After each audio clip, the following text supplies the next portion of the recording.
Rankin Review, and welcome to the second part of the Dead Festival. Festival of the Dead. It's Deadfest, yo!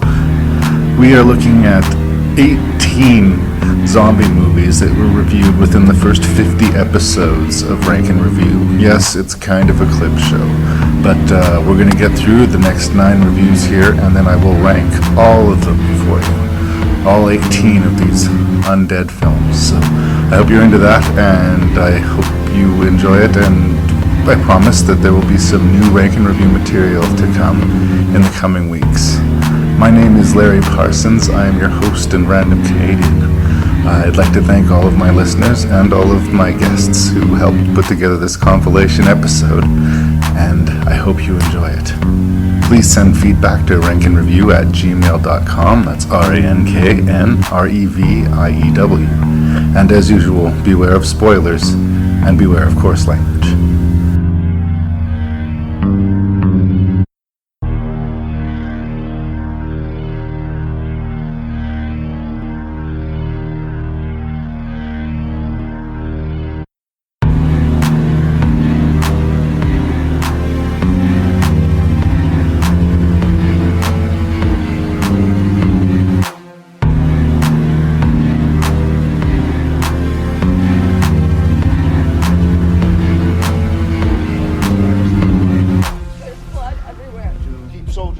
After they were mortally wounded. These things aren't human.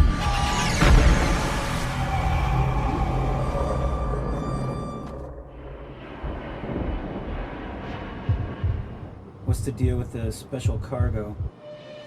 Top-level contractor shipment. Hey, yo, Tom. You're Peter's best friend. What if somebody sees us?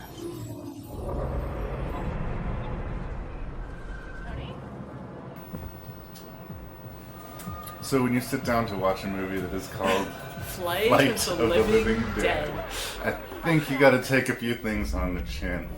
I mean, right out of the gate, I could talk about the inconsistency of how the zombie behavior within the movie, or the fact that machine gun fire, or really any kind of gunfire, anywhere on board any airplane, equals disaster. I could go there. I could come out of the gate and say, yeah, so this movie's stupid. It doesn't make any sense. But I think in order to even begin talking about the movie, we just have to say, this movie is stupid and doesn't make any sense. Yeah. It does exactly what it says on the tin. So, some scientists are smuggling a body of their fellow scientist on board an airplane. And obviously they are up to no good. They have an armed guard protecting their cargo. So it's weird because it's both being smuggled and it's got an armed guard. Yeah. But again, I'm overthinking it. They're dressed up all government officially. It looks fine. Yeah. It's fine. It's all fine. We are very briefly introduced to our types. I won't say characters. I will say types. The Kevin J. O'Connor is sort of like the con artist guy. He's under arrest, but he's not such a bad guy. Yeah. Right? We've got the Eric Avery playing the Cooper character, the head of the scientists, who does everything wrong all the time, aggravates the situation, belittles everyone around him. We look forward to his death. We have the blandly good stewardess, the blandly good sort of airline investigator. I mean, Who are marked to live. yeah. So you already love or hate this movie, I guess. Like, it was direct to video. It's the guy who directed, his name's Scott Thomas. He's done nothing really of note before or since. All right. But if you can make a low budget zombie movie and push it out direct to video, you know the timing is right. You are going to make a return. If you're in a position to make a zombie movie, I say more power to you. Do it now. The market is crowded with zombie movies, and to be honest, as far as direct-to-video zombie movies go, this is alright. Yeah. This is alright. Stupid, but alright. You just, I know there's a lot of people that just roll their eyes, like, why would you even take the time to discuss Fight of the Living Dead? I understand that this is dismissible to a lot of people, but if it's not dismissible to you, if the title intrigues you, it will deliver on that promise in as limited a way as you can imagine it would. there is a sequence in the Brad Pitt big budget zombie movie World War Z where we see an outbreak happen on a plane, but it's a 5-minute sequence, you know. And to my mind, especially with these types of zombies, that's probably a little bit more, and again, realistic as to what you would see.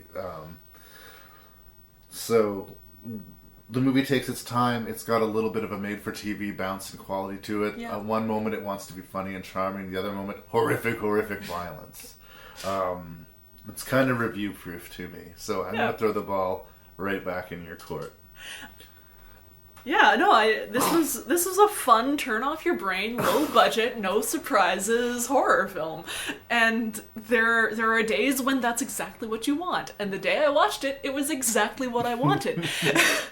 It would be actually a suiting antidote in a way for the Midnight Meat Train if it left kind of a sour taste in your mouth and you wanted some more familiar ground. Yeah, all of the actors are adequate.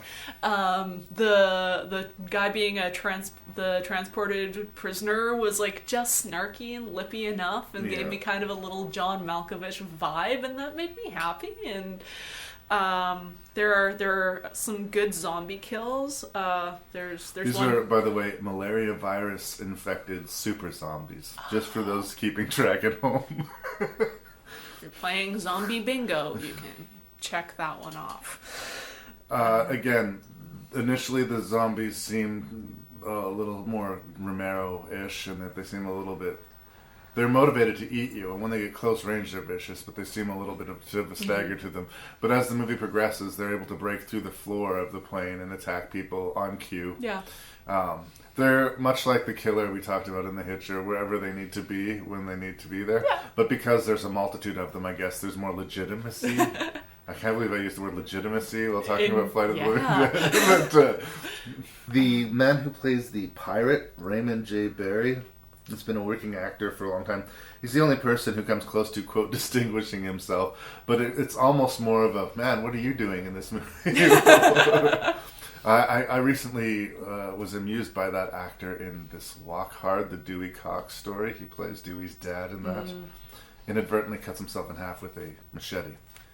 Spoilers. Other than that, I don't think that anybody in this movie really made an impression on me as far as their acting. No. I recognize Kevin J. O'Connor as somebody that I've seen in other things, but I was trying to name what they were. He's just like that guy that I've seen in some stuff, maybe.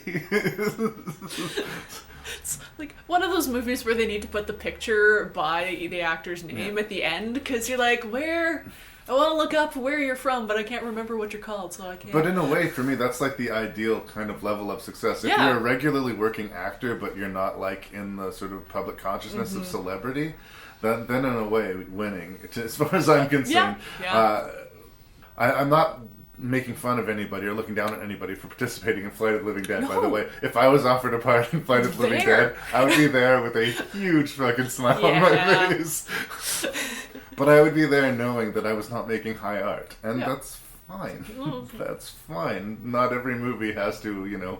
And the place of entertainment is really overlooked in some circles sometimes. Like, I'm not going to lie, though. I mean, for all the nice inclinations that I'm saying about it, it's not going to rank particularly high on the list for me. It's not high on the list, but it's an is what it is movie. Yeah, and it's really it's upfront about what it is. It has no pretensions, and I can really respect that it did what it set out to do.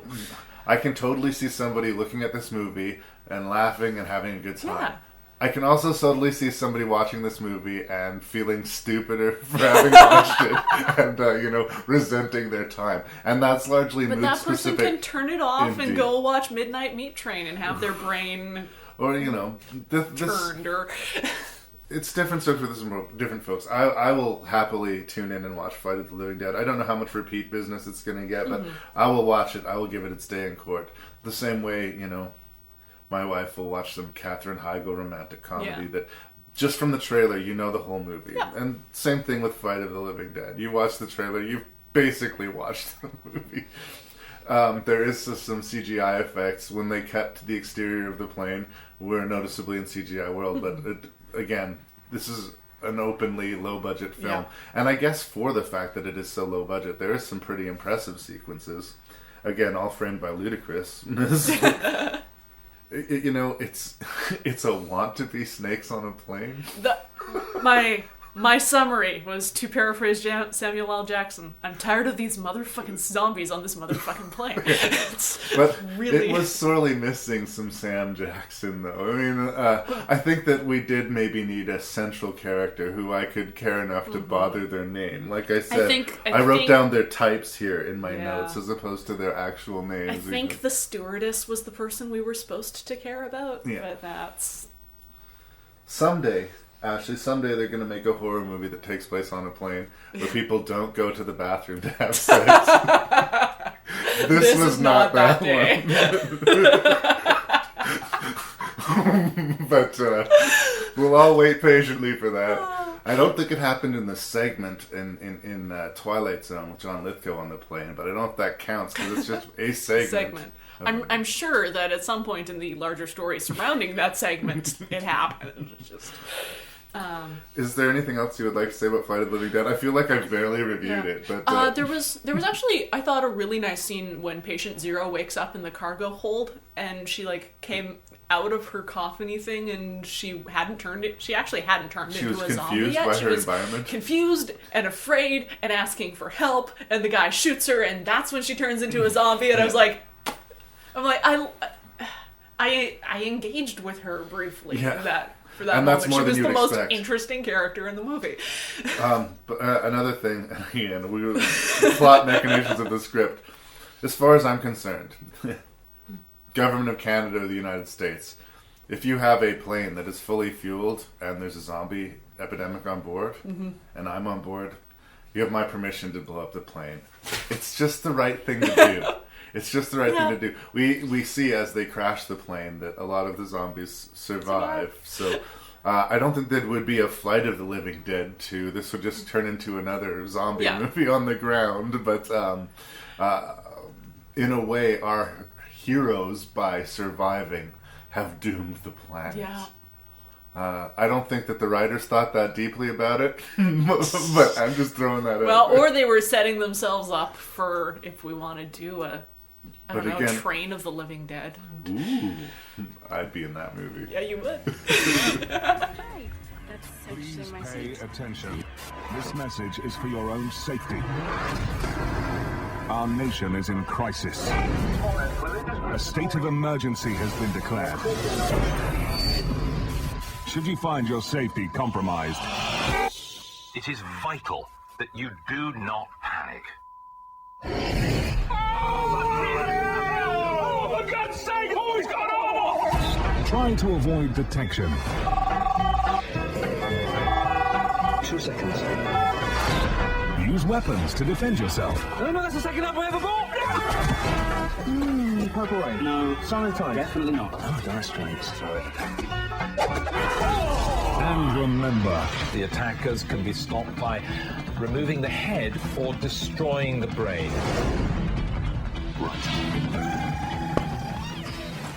And so it was we came to Shaun of the Dead. Shaun of the Dead. First of a trilogy that he's hoping to create, a genre trilogy, is that correct? I guess. Well, it's a trilogy of talent anyway. The Edgar Wright and Simon Pegg and what's the name of the other actor? Sorry, Peck? blanking. No, not Peck. Nick Frost. Nick Frost, thank you. I can't believe I blanked on his name. Yes, they've done this movie, Shaun of the Dead. They did Hot Fuzz, which is much loved. I'm not as big a fan of Hot Fuzz as everybody else in the world seems to be. Yeah. And then they have a new comedy coming out this October, I believe, about World's End, about the apocalypse. Made funny by these guys. Edgar Wright's also a director coming up in the world. He did the underrated, but I think quite entertaining Scott Pilgrim versus the World. And he's contributing to Marvel's Phase 2 with Ant-Man. A really bizarre choice. There's some interesting titles coming out in this post-Avengers world. But anyway, the trifecta of talent between those two leads and that director produced Shaun of the Dead, and before this they'd done a show called Spaced, which had a zombie-themed episode, which was really the real sort of inspiration for what became Shaun of the Dead. Shaun of the Dead is a zombie romantic comedy. It is a zombie rom-com, a zom rom-com, as I will call it. And it works as a romantic comedy, and it works as a zombie movie, and it works as a comedy. It's firing on all cylinders. And if on top of being a fan of those three genres, you really know your zombie trivia, there's so many references to so many different directors and films and just zombie cinema. It's definitely it's a feast. It's a love letter. It's a love letter to zombie films. Yeah. Simon Pegg loves them, and that's what I'm really curious to see. Is other like Hot Fuzz was also a pretty good action movie. Yeah, well, that's what it was billed at. I think that was my beef with the movie, because they were billing it like we're making fun of the Michael Bay action films. And really, it was a fish-out-of-water comedy for the first two-thirds, and then it was an action movie. Whereas I went into it like, yeah, let's go, let's see some explosions, let's see them make fun of Michael Bay, because he's very make-fun-of-able, you know. But who's got the budget for that? But that was definitely outside of my wheelhouse. Whereas this film, when they're dealing with zombies, I love zombies. So this was a soft pitch for me. I mean, like I said, this is a movie that felt like the cosmos created just to please me. And the screenplay is so rich. They have layered so many things into it. Characters who are tertiary and background characters in the early scenes, you will see again throughout the movie as zombies. They will set out lines like the "You've got red on you," initially with pen, later with blood.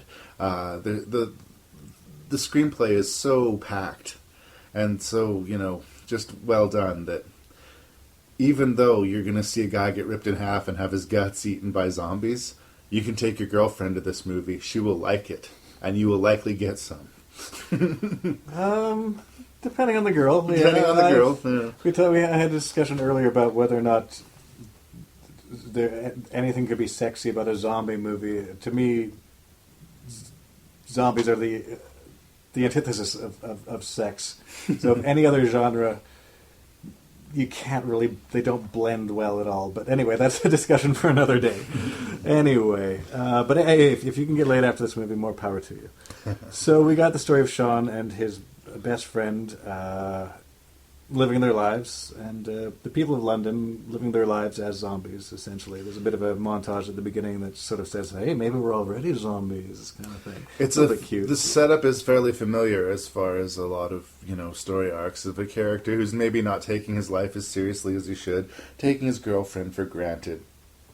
And what's going to wake him up? What's going to make him focus himself and really, step up to the plate? Well, it turns and out... start living. Well, that thing that will wake him out of his stupor is the zombie apocalypse. In a lot of ways, it's the worst thing that happens to all of Shaun's friends and family, but it's one of the best things that could have happened for him. A real boost to the relationship, too, I think. This is a world that he can understand and that he can thrive in. Exactly. Whereas the regular workaday world was kind of, I think, beating him down a little Well, it's bit. kind of like Tallahassee said in Zombieland. My mom said, do something that you're good at. Turns out I'm good at killing zombies. Well, this is him. This is his chance to shine. This is where he gets to be good at something.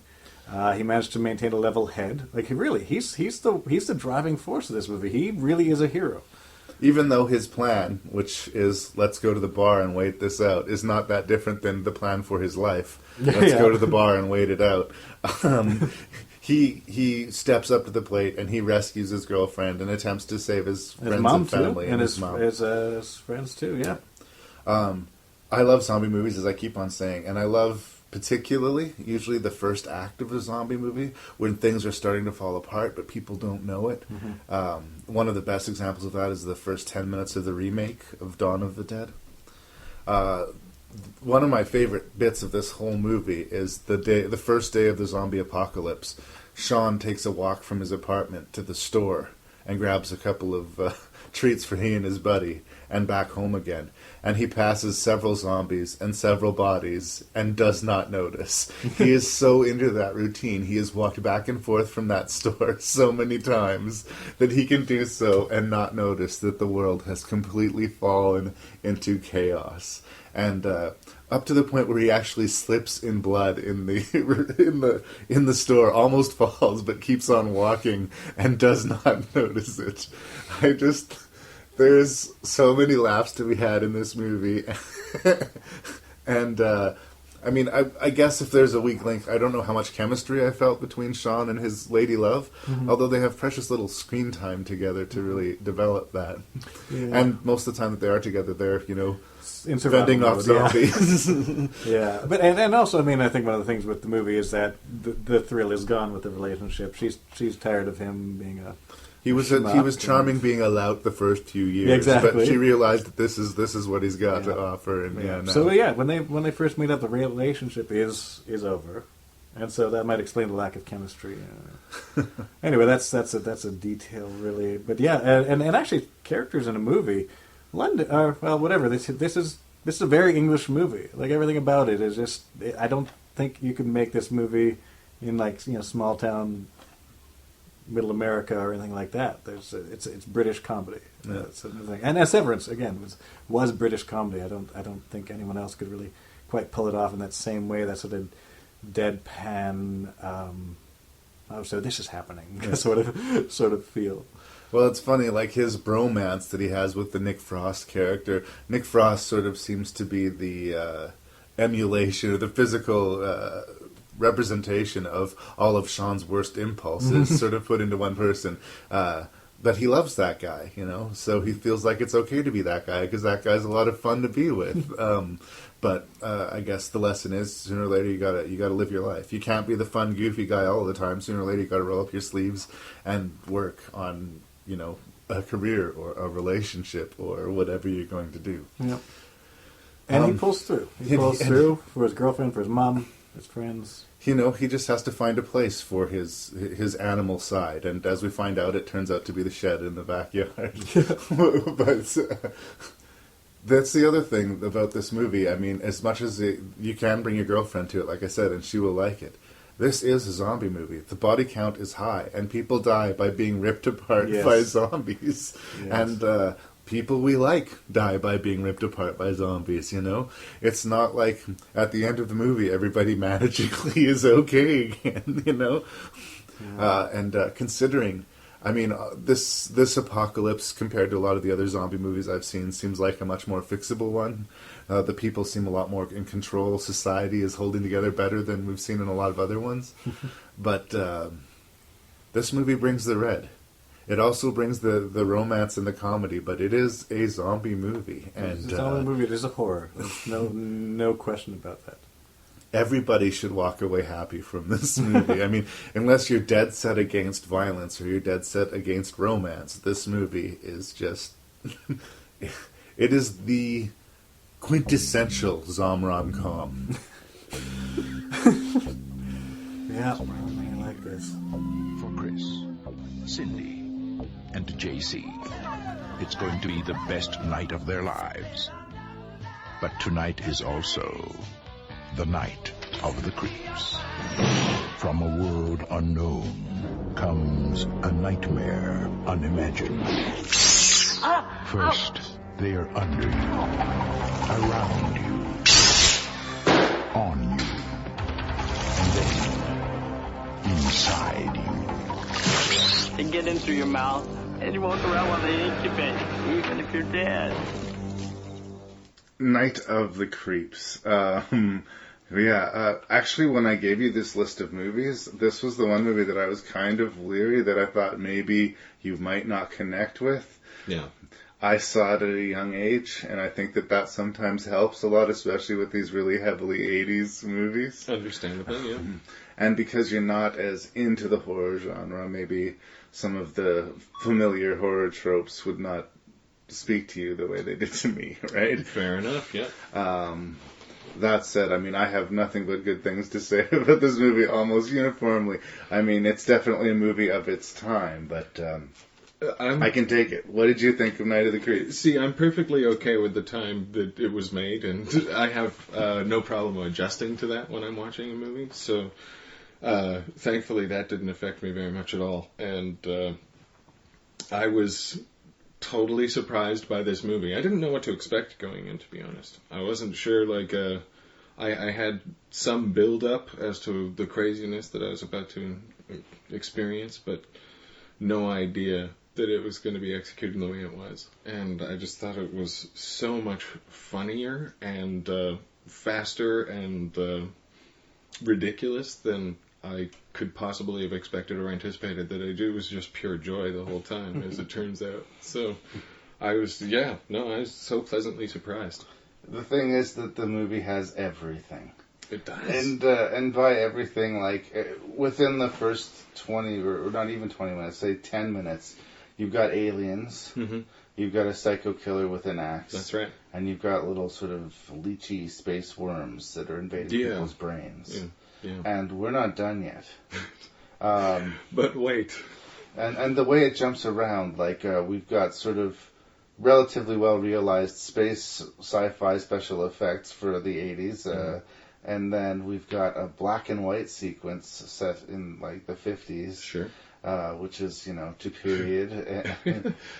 And then we jump ahead 30 years to what was at the time contemporary times for when the movie was made, but what is now another sort of hilarious, nostalgic era. Of course. The 80s. Well, yeah, no, it's got, like, the tight jeans and the high hair, and it's got everything that an 80s movie needs. And well, I mean, it's based on a college campus. Yeah, absolutely. So you've got your sorority girls, you've got your nerds and your jocks, and it's awesome. Yeah. A lot of types, a lot of gratuitous boobery. Oh. Well, which no 80s movie can be without. Like, if it was a college-age movie. It was requisite for the movie. Absolutely.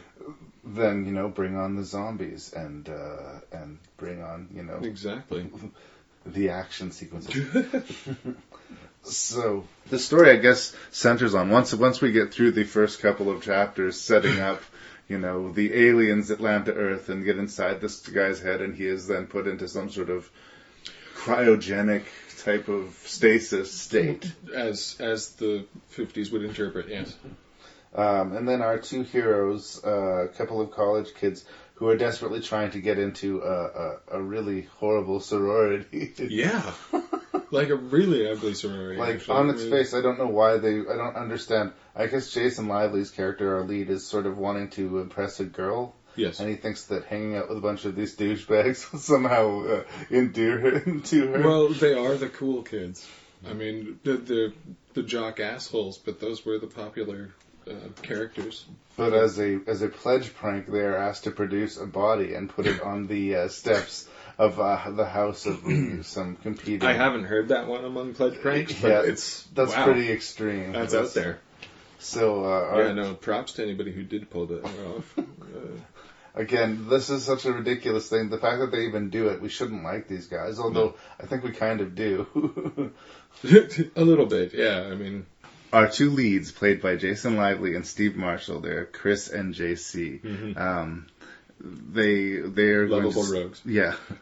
They, by pure fate and happenstance, managed to stumble upon the same body that was infected by the alien slugs. Mm-hmm. And they don't quite manage to get it out on the campus where they need it to be, but they they make a mess in a lab and they flee. Yes, essentially is what happens. Yes.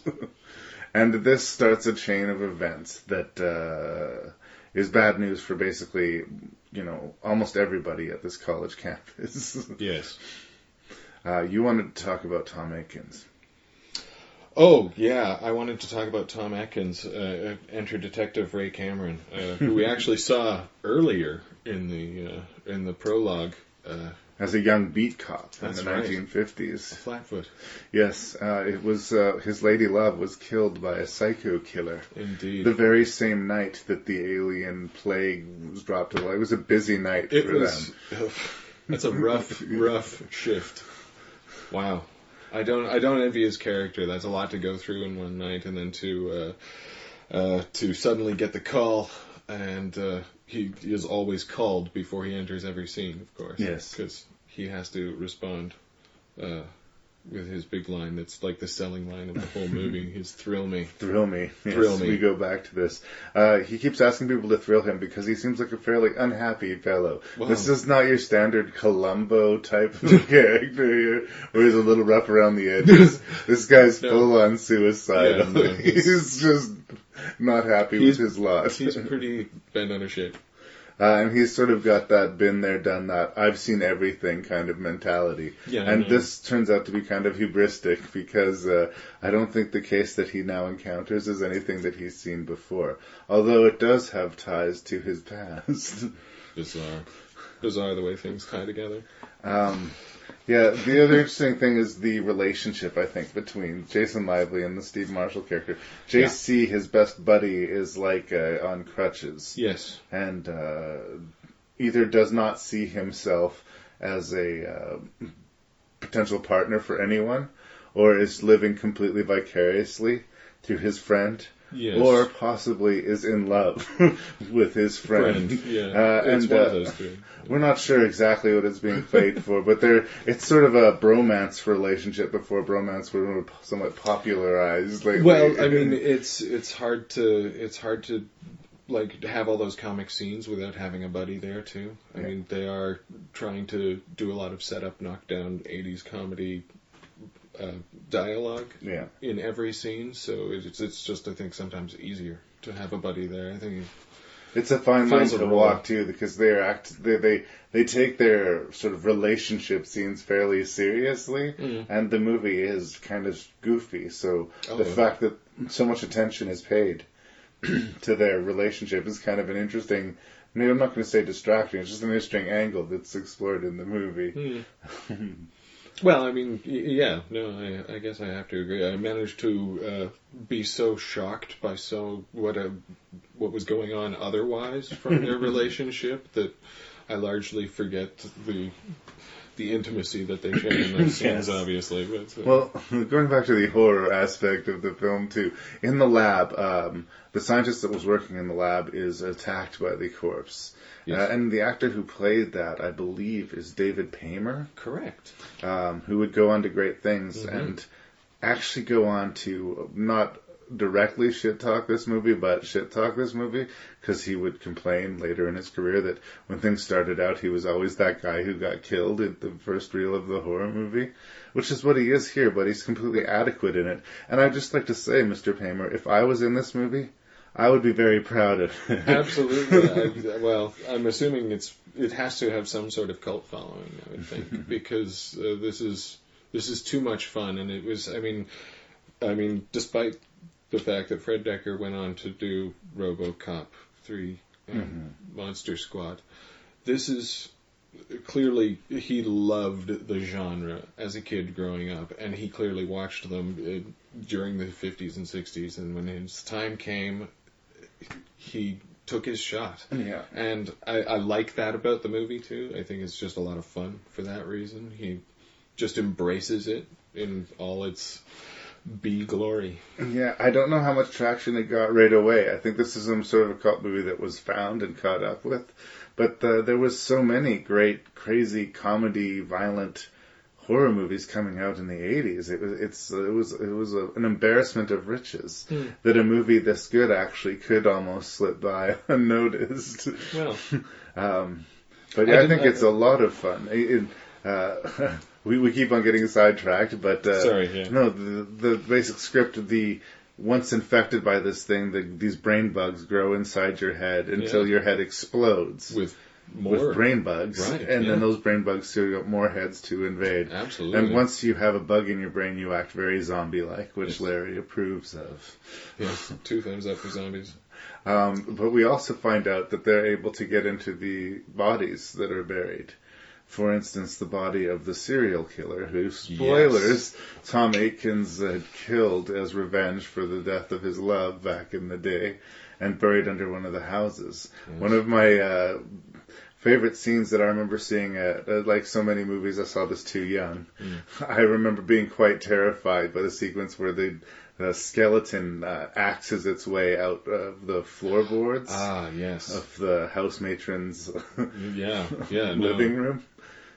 That was pretty scary when you were like 11 or 12 or whatever old I was when I saw this movie. Understandably, yeah. No, I can see how that would frighten a young fella. So we're getting all of this different things thrown at us. Leeches, zombies, awkward sort of romantic comedy angle between Jason Lively and this woman he's romancing, played by Jill Whitlow. Yeah, sure. Yeah. She went on to do other things, I'm sure. Yeah. I don't know her in anything beyond this. And this was sort of one of the last things I remember seeing Jason Lively in. He played Rusty in one of the Vacation movies. I believe the European, I want to say maybe. That sounds right. It's been so long, but yeah, no, that sounds right. There's so much going on in this movie, and there's so much good going on, and it's keeping a lot of balls in the air. It's funny, but it is also still sort of scary. There's some good action set pieces to it. Yes. It's really, I mean, I don't have a lot negative to say about it. There is some in-your-face 80-ness to it, like, especially I find with the guys from the sorority house. Yes. Yes. They just, they're so 80s, it hurts. It's hilarious. But these characters are, ubiquitous with 80s movies. Yeah. So, I mean, it's perfectly fine. I accept that. And they're playing the college douchebag types adequately enough. Wow. Yeah, no, I'm sure it was a real stretch for all of them. It was... Yeah. No, but so much so that when one of them gets turned, his ex-girlfriend doesn't even notice... Exactly. That he's a zombie. He's a zombie because he remains just silent and douchey towards her. It's great, actually. If you're halfway into horror movies or you're into comedies, I think this is worth a look. It is quite violent, and it is a genre-bending, fun horror comedy. So if that's your bag, I say by all means, dip right into Night of the Creeps. Oh, I think I can endorse this movie for anybody who just enjoys something like silly and lighthearted as well. I mean, it's despite the fact that yes, there are some scary moments, and I think probably the scariest being right out of the gate. Again, anytime somebody is axed murdered, that's upsetting. And great practical 80s special effects, too. I remember there's a scene with a little zombie cat that I thought was kind of great, well done. Yes. And another great zombie versus lawnmower sequence. Lest we think Dead Alive was the first and only zombie movie that employed a lawnmower against a room full of zombies. No. Night of the Creeps got there first, people. It's true. Is there anything else you want to say about Night of the Creeps? I don't think so. It was a lot of fun. Excellent. Thank you. Agreed.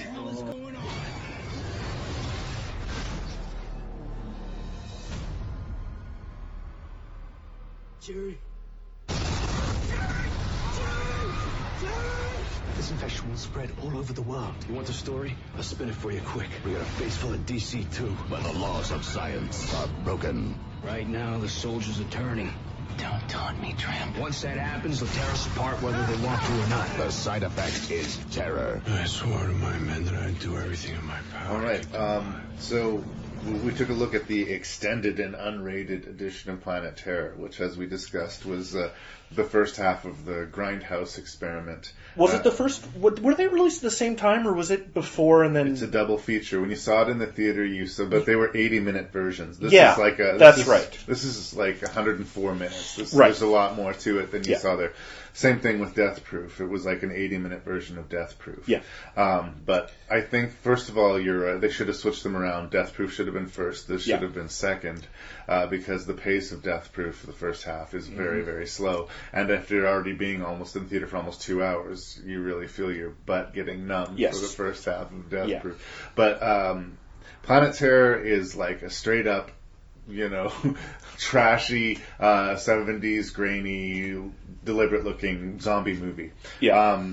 It is the template for this is what Hobo for the Shotgun basically borrows. Tarantino and Rodriguez wanted to make like an old-school drive-in double feature. Yeah. And they each contributed a film, and they're sort of like throwback, nostalgic sleaze features. And I think that Planet Terror is much the better of the two. And as I said before, I kind of am in the minority about this. There's the whole cult of Tarantino. I like Tarantino. I think Death Proof is one of his weakest films. I think I'll put this on the table right now, and I mean it doesn't necessarily apply to this movie because it's Robert Rodriguez, but in terms of Tarantino, I think he's a very talented filmmaker. that people don't say no to enough. I see a very George Lucas future for him. One day. Well, anyway, we should focus on Planet Terror. Yes, because Death Proof will be a conversation for another day. Yeah. I guess the main characters are Freddie Rodriguez and Rose McGowan. She's a go-go dancer who can't get through a set without crying.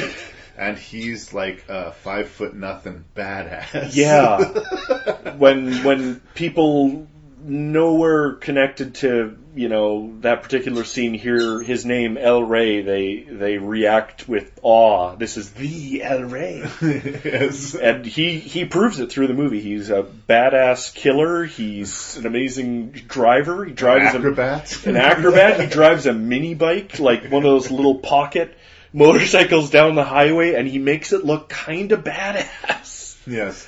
Though it is true that these two are our main protagonists, I think what keeps the movie going and interesting is sort of this cavalcade of faces that we see throughout the movie. Yeah. You got your Michael Biehn, you got your Bruce Willis, you got your Josh Brolin, Jeff Fahey,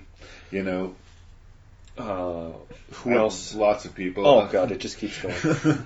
So every few minutes you're like, hey, that guy. And of course, Quentin Tarantino playing a scumbag like he loves to do. More literally a scumbag than even usual. Yeah, than usual. Bare bones plot, some sort of shady weapons deal is going down. It doesn't go well. Yeah. Some chemicals get leaked, and the people in the immediate area, their flesh gets all melty and soft, and they turn into these toxic zombies. Yes. And go on a rampage. Yes. And the surrounding neighborhood and small town sort of gets besieged by it. And it's very, tongue-in-cheek. It knows what it is. There's a lot of tropes. The weathered sheriff who's seen it all. And his difficult relationship with his brother that we know where that story's going and culminated to. The hooker with a heart of gold really is essentially. We haven't seen the hooker with a heart of gold get her leg eaten and then have it replaced with a shotgun that she can apparently psychically fire. Oh yes. There's no pulling of the trigger. She just lifts and thinks shoot. Just jammed on there with a chair leg or attachment sort of thing, just railed on there. It's actually one of the things that breaks the illusion of the sort of grainy 70s feel is how good the special effects are. Yeah. In a way, the special effects are too well handled. Yeah. That was kind of an issue for me too. Like I would draw the closest parallel, of course, between this and Hobo with a Shotgun, like you said. They're both trying to be that 70s grindhouse movie. And I think Hobo with a Shotgun did a better job. Yeah. I think Rodriguez maybe was a little closer to the Hollywood system, and the fact that I got a feeling too, like he's very into that special effects side of it, and having his ranch, his shooting studio, and he's got this amazing effects team out there and everything that he works with on all this stuff. Like he just does a 3D Spy Kids movie out of his house, basically. Oh, his old Troublemaker Studios. Yeah. And his willingness to incorporate anything into his movie. Yeah. His doctor said something funny, so his doctor ended up being in the movie. Yes. His real estate agent becomes the guy who runs the Go-Go Club. Yeah. Like, just, the girls who babysit his kids become, these crazy babysitters. Were they actually his babysitters? Yeah. I didn't realize that. There's a special feature on there you can watch where he talks that's about fantastic. I've had this conversation, I can't remember who we were talking to, maybe it was Jared, I can't remember, but I've always thought that Rodriguez is the kind of director who will work on the fly, where they'll get there, they have the storyboards, they have the script, and they're like, okay, we're ready to go, and then Rodriguez will say, wouldn't it be cool if blank happened? Yeah. And sometimes that's really good and they can put it together and it works, and sometimes it doesn't. Yeah. But I like his everything in the kitchen sink approach. And it's a soft pitch for me in this movie because I love the zombie format. Yeah. Really great special effects too in this. There's the slime, the sort of melty toxic element to the zombies is really well realized. The one scene that I think of when you say that is where Bruce Willis, the soldiers, there's a cadre of soldiers in this that are in pursuit of this agent, this chemical agent that's been turning people into zombies. because they were exposed to it during I don't know which. Well, they killed Osama bin Laden. Yes. And then were exposed to this chemical agent, which is slowly turning them into zombies. But they discovered if you continuously breathe it, you don't turn. So they're all wearing gas masks, and they're always hunting for more of this chemical, and that's their kind of through line through the movie, is they're trying to capture what's left of this gas, the tanks that are left. And there's a scene where Bruce Willis is speaking to the main characters and espousing, his story of what happened to them and everything, and he pulls his mask off, and just slowly, as the scene goes on, because he's not breathing gas, his face just starts to melt a little bit. Yeah. It's literally bubbling. There's these boils that pulsate on his face and stuff. It's well done. Yeah. It was a cool set of special effects. There's also a couple of moments in the movies like, wow, they went there. There's a whole sequence where the Josh Brolin's wife gets her hands anesthetized, and she runs home to save her beloved son. Yeah. And she's in the car with him. First we get the comic sort of funny sequence of her trying to drive a car without the use of her hands. And this is all sort of funny and ha ha ha ha. And then she gets to the house and gets her kid in the car. And she has to leave for a second. Yeah. So she leaves him with the gun, and she gives him this big speech, be careful with this, and if you see your daddy, you shoot your daddy. Yeah. And then she leaves the car, and the gun goes off, and her kid has just killed himself. We assume it's never shown, and apparently there is footage. Yes. Of him that was at the end of the movie. Son. Yeah. Yeah. Well, that's something I read was, he didn't want his son couldn't. To know. Yeah, and he couldn't use it. He didn't cast another kid because he Yeah. couldn't bear to think of some other parent seeing a scene where their kid was killed. So I'll use my own son. And they shot a completely different set of scenes where the kid was okay, and that's the cut they have in their house. Like if they ever decide to watch it, they watch the one where the kid turns out okay because he can't watch it any other way. Well, I mean, it's interesting, and again, another example of him incorporating someone from his own life into the movie relatively successfully. But that scene sticks out as like really weird. There's a goofiness and a craziness to that movie where you can sort of smile and laugh things off.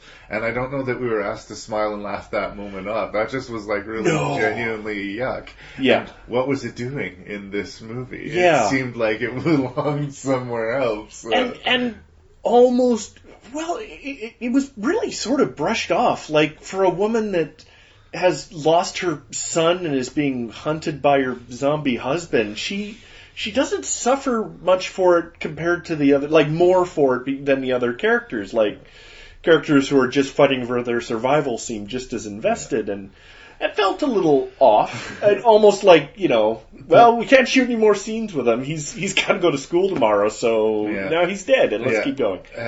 Like I say, the main characters are significantly less interesting than a lot of the peripheral characters. Absolutely. It was the, like Jeff Hay and Michael Biehn that were sort of making me smile, or catching, there's Tom Savini getting cut into several pieces. Yeah. And, not to say anything against, Freddie Rodriguez or, Rose McGowan, they were fine, but in a lot of ways they were playing the types. Hooker with a Heart of Gold and the badass. They were optimally cast because they were exactly the caliber of actor that would have gotten this job in the 70s.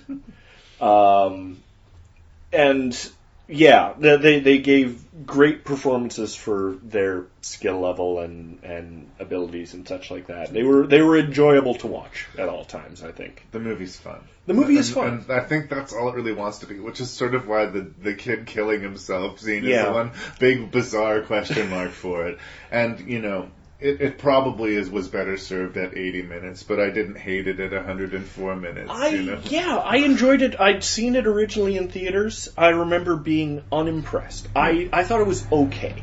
I had fun. I didn't ask for my money back. Right. And then I watched it again here, and, I was more impressed with the movie. I liked a lot of the character choices. I'd forgotten kind of the shift at the start where I'm going to look up the actress' name because I want to say it right. Where are we here? Mary Shelton. She plays Josh Brolin's doctor wife. Right. Where off the top of the movie, it really seems like Josh Brolin is the good guy. Yeah. He's his father who loves his son.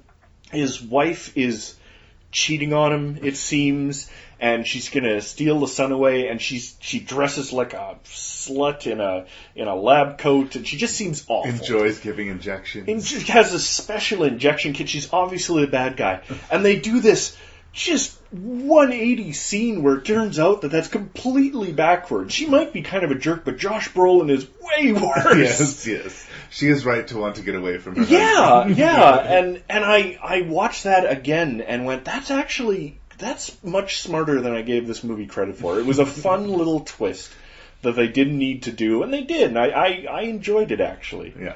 I mean, it's completely stupid. The entire movie is wall-to-wall stupidity. Yeah. But it makes no bones about it. Yeah. And it's fun, and it's violent, and like I say, they're constantly saying, oh, look who's here now. Yeah. Here's another, face showing up, You're not wasting your time by watching Planet Terror. No, the only complaint I'll have on it now, and is that I think Rodriguez is a director that needs to be taken out of the process about a step and a half more than he is right now, because I think he just polishes a little too hard towards the end. Everything is just like when he tries for it. When he tried for kind of 70s look, he couldn't resist going a little too good with the special effects. And he always wants to give the audience everything. He wants to get them laughing and like screaming. Yeah. Almost all of the Rodriguez movies of late are sort of like the goofier John Carpenter movies. Yes. Like Big Trouble in Little China, Where They Live, where like the movie has its beginning, middle, and end. There's a story that we're supposed to take semi-seriously, but basically it's a goof. Yeah. And much like Carpenter, I would say the same thing too. I almost prefer it when he's doing a job for hire and he just tries to tell a straight story, because that's when it tends to get scary. Jared and I talked about The Faculty, which he did. Robert Rodriguez directed it. It was basically a free hire job. It was before he had his own studio. I don't think I realized that. He'd done El Mariachi, the American version Desperado, and From Dusk Till Dawn, and they hired him to do The Faculty. Okay. And it doesn't have the flourishes and the craziness that you typically see from Rodriguez, but it's a very efficiently well executed movie. And I kind of nostalgic for that in a way. I wish he would find a good script and just do the script. It's a good time. It is. It's a great time. Yeah, more so than the first time I saw it. It's a fun movie. The weaker ones among us would have you believe that violence never pays. I say, therein lies salvation.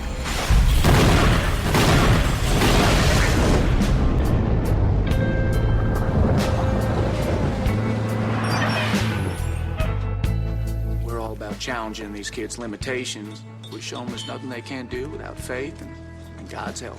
Dragging us up to the mountains and trying to save our souls. Wow. What did you think of Trailer Park Terror? It was you watch this and you go, when will the disaffected youth of America realize that going off the beaten track in rural America never leads to a good result? It's I swear I had a seizure while I was watching this film. It was this was completely I know of these kinds of films, but I don't seek them out. Right. I have never watched something like this, and it really was just something that I didn't need to know. Not your cup of tea. Well, it's just I'm not I'm not a gorehound. Right. And this one isn't like a gorehound movie. It's there's some stuff like that. There's certainly one sequence which I would qualify almost as torture porn. Yes. Yeah, and that I've never gotten into at all. So as soon as I'm right there with you, man. And I knew it was all laid out there. You knew it was coming. Yeah. But as soon as it started, I went, yeah, where's my fast forward button? It's I don't need to see this. But the strange thing about this film was I actually don't rank this as the worst movie of this group. Neither do I. It was because I thought that there was a slightly more interesting film, or the potential for one, after watching the opening scene, the setup, where you see Norma, who's the sort of the queen bee, hot girl, uncorrupted. I believe she's played by Nicole Holtz. Yeah. And they show her, and she's still got her looks, and she hasn't been despoiled by all the scummy other neighbors who live in this trailer park. And she's going off to, meet up with her fresh-faced young beau. Yuppie boyfriend, yeah. And she's basically still thinks at this point that she's got a way out of this life. I think her boyfriend in her mind is her ticket out of here. Yeah. Everybody else they're corrupt, thieves, not nice, terrible people. Prostitutes, murderers. Like, in the first 5 minutes, they're all set up as openly aggressive, stupid, hayseed scumbags. Yeah. And so they proceed, and they know that she thinks she's going to get out. She's going to, get free of this life. And she's pretty enough that she probably could. She could. And so the two main Reapers, before they're killed and turned into Reapers, are giving this boyfriend a hard time. And so when he stands up for himself a little bit, they respect that. Right. And then they push him and impale him on 2 fence posts. Yeah. That was a very sloppily handed sequence, too, I thought, when they killed the yuppie boyfriend. It was right at the beginning of the movie, and I was like, wow, these guys are cartoonishly evil, and that was not a very convincing but moment. The other thing is that they kind of looked a little chagrined, like they didn't really intend to kill him. They were going to bully him and try and scare him away, but it got way out of hand way quickly. And then they didn't actually do anything with the body. They kind of just walked away, and I went, shit happens when you party naked. Who dogs? Yeah, you just go, so you're just going to leave the impaled corpse, lying there? Yeah. So then they set up that Norma has this little, it's her signature monologue scene here where she establishes her character, where all she wanted was, something good for herself, and how could they not understand this? And so they wander off, and she wanders off, and then she runs into the man, quote unquote, and who's apparently pissing acid, fire, he's taking a leap, but he's sort of got this flamethrower action going. And he offers her, he understands her. Yeah. And he offers her means for revenge. And so she goes back and slaughters everybody and ends up, after killing everybody she knows, there's no real life for her anymore, so she dies in the trailer park fight. And I sat there and I looked at that and I went, she made a bad choice, and she's not totally irredeemable in this situation, given that she did have motivation for what she did. It was vengeance, but she killed everybody in the trailer park. 2 guys killed her boyfriend, and she killed everybody. But I thought that there was the potential for something a little more interesting, in that she could have been a little conflicted later on, but she's not. When when you meet her later on, she's just basically now embraced it and is going to slaughter everybody. And I just went, man, I was hoping that they would go in the not easy direction. The interesting thing about the opening, too, like I said, I found the first half of it before she went and found the devil, because obviously that's who it was. She made a deal with the devil. When they bully her boyfriend to death, I didn't think that was particularly well handled. But the sequence when she comes back to the trailer park and they got the camera mounted on her as she walks around and shoots the shotgun and actually gets spray back on her face from killing people, I thought was really well done. Yeah. And that's weird because the movie is full of sequences like this. There'll be a scene that is really well done, followed by a scene that feels kind of slapped together, followed by another scene that was really well executed, followed by another scene that seems kind of slapped together. There's the inconsistency to it. It was like some days they had more time than others to execute it. And clearly this was a relatively low-budget film. I mean, compared to what we've seen previously. But, yeah, in a way that opening sequence is the most interesting part of the movie, because once the movie really kicks in, years have passed. This group of disaffected teenagers come upon the trailer park and get killed by the zombies in the trailer park, essentially, is what happens. Yeah. Was there a deliberate attempt at humor in this movie, do you think? Yes. There were moments. When the nerd boy, again, it's like we just talk about stereotypes. Archetypes, yeah. Is that he avoids, like he's hiding under the trailers. He's trying to, stay alive amongst all this chaos. He ends up trapped in the cage and is killed by the goth girl as she's trying to escape. Yeah. And I thought that was kind of funny. Yeah, it was just, and less predictable than a lot of the other fates. Yeah, exactly. They spent so much time with him hiding underneath one of the trailers, and you waited till he was going to either come and save the day, or you kept on waiting for what he was going to do. And what he did was get locked in a cage and then get squished. So just sort of in passing. Yeah. And you were expecting him to get dragged out from under the trailer or something. But there was the involuntary humorous moment where you're going when the Reaper massage oriental prostitute, appears and the boy looks at her and it's like, oh yeah, I'm alone in the middle of the night with this strange woman who wants to massage me. Sure. No problem. No problem. Nothing could possibly go wrong Oh, here. that weird voice and the faceplate that she's wearing? No alarms are going off here. Well, no, this is not that kind of movie. No, nobody seems to realize that this is potentially a problem. A large one, yes. Yeah, and the fact that you're going, okay, so Norma starts her little seduction of the pastor. And again, you're shaking your head, going, "Don't do it, don't do it, man. This cannot end well." It's like you're betraying your faith. No, can't help it. You gotta pick up the little Southern tart. You're a sinner, and therefore you must pay for that with your life. But at that same moment, when her face mask sort of slips. Yeah, I'm going. Some of the effects there, when she's putting it back in place and then it kind of morphs back into her normal face, I thought that was pretty good. I thought that was good. So, there was good moments, and then there was just, and it's not surprising you anywhere. It's following along, the very well-trodden path of this kind of movie. It's like you see it in all the slasher movies. It's that if your morality is dubious, you will pay for it.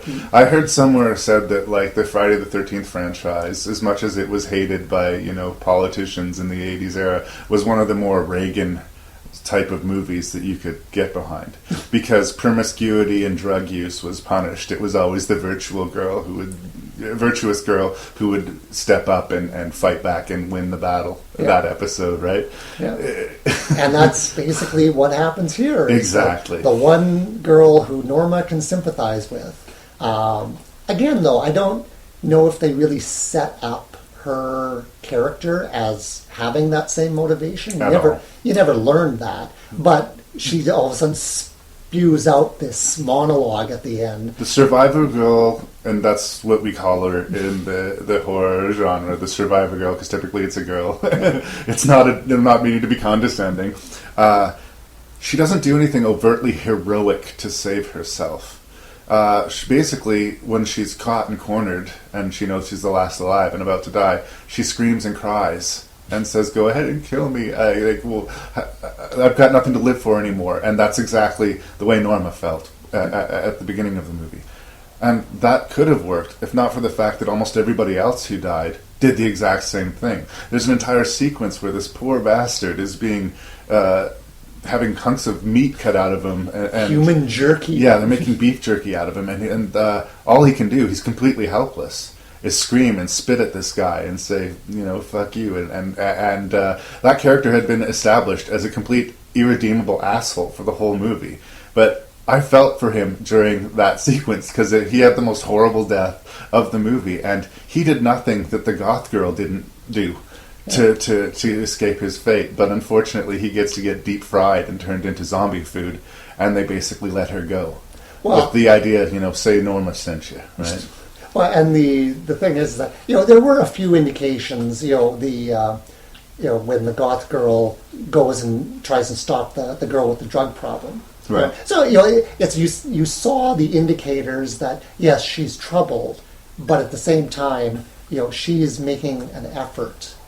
She can understand the problems that everybody else is having, the problems in their character, and is trying to help redeem them a little bit. So, but again, you're kind of stretching for this kind of looking for these kinds of things.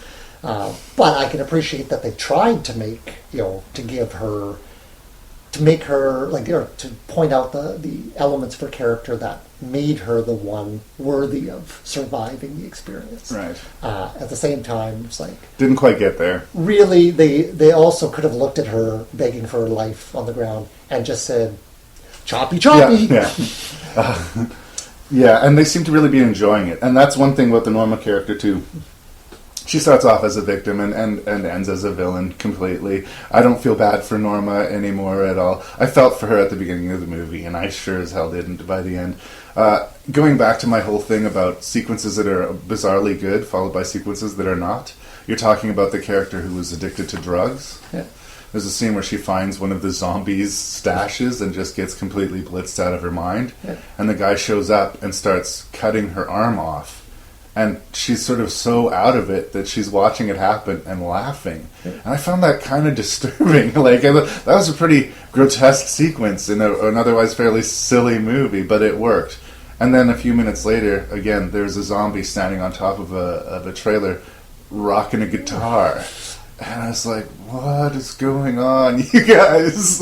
Well, and that must have been really good weed. Yeah, well. Because I'm pretty sure... I think it was something heavier than weed, but still. It's like... because she was kind of... She wasn't sure if it was a hallucination or not. That's what I was getting from it.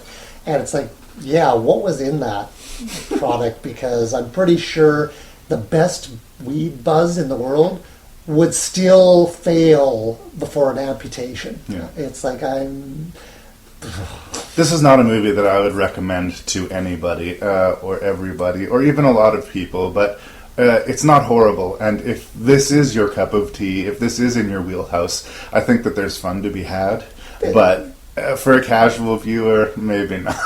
No, there's moments like when the goth girl turns the grenade trap on the Reaper, Yeah. and then he's sitting there saying, "Sew my arm back on! Sew my arm back on!" So you're just going, someone's gonna put me back together, and I'm gonna give you the ass whooping of your life, girl. Yeah, there is something crazy about the whole white trash zombie thing that is kind of appealing.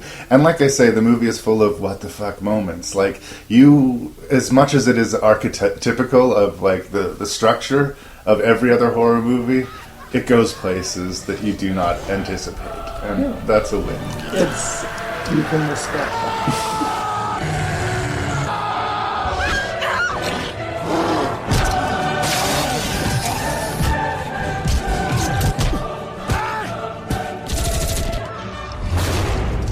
What I would say before we get into this review of Dead Snow is that when I'm looking at a movie, especially for the podcast, to say what I liked, what I didn't like, or does it work, is what is the movie, what are they trying to do, and how close to success do they come with doing it. This movie is absolutely ridiculous, and it knows that it's ridiculous. So the question is it fun enough that you can give it a pass and go with the craziness, or is it just too stupid to embrace? Most of the jury here is split, so I'm fascinated to hear what you have to say about Dead Snow. Well, it's not that winter on its own, as we've alluded to, or said outright a number of times, isn't horrifying enough. But then you got to throw in being stranded, and throw in zombies. But even that's not enough. They have to be Nazi zombies who are cold resilient, and they're fast. So it's kind of the stakes are ratcheted up a little bit, and the fact that, of course, going into these stories generally, a person doesn't believe it even when they're seeing it at first. Yeah, that changes significantly by the end. The premise was kind of fun, and it seemed a little how to put it, like it suffered a bit of a multiple personality disorder. That it started out with sort of the realism. Of course, it's horror genre, so it's not necessarily going to be realism the way Frozen was. No. And then it became a very almost campy kind of resolution, if you will. it shifts gears repeatedly, suddenly, and Yes. abruptly. Yes. And that's okay for me. Like, I don't mind your movie sort of knocking me off guard a little bit here and there. I just want to know your heart's in the right place. For me, I think that their heart is in the right place. I kind of love this movie. But I am aware that this is a bunch of very familiar elements just put in a blender. What I like about it is that it's old and new. You sort of have the old pastiche of Nazi zombies trying to get back their Nazi gold from beyond the grave. I don't think that's going to, surprise anybody. And also sort of the sort of modern, Scream generation cast of very savvy, referential, kids. It's not quite as wink-wink as Scream as far as they're practically talking to the audience as it goes on there, but there's a little bit of that in the brew as well. I think what will make people like or hate the movie is if you're willing to adjust to the tone.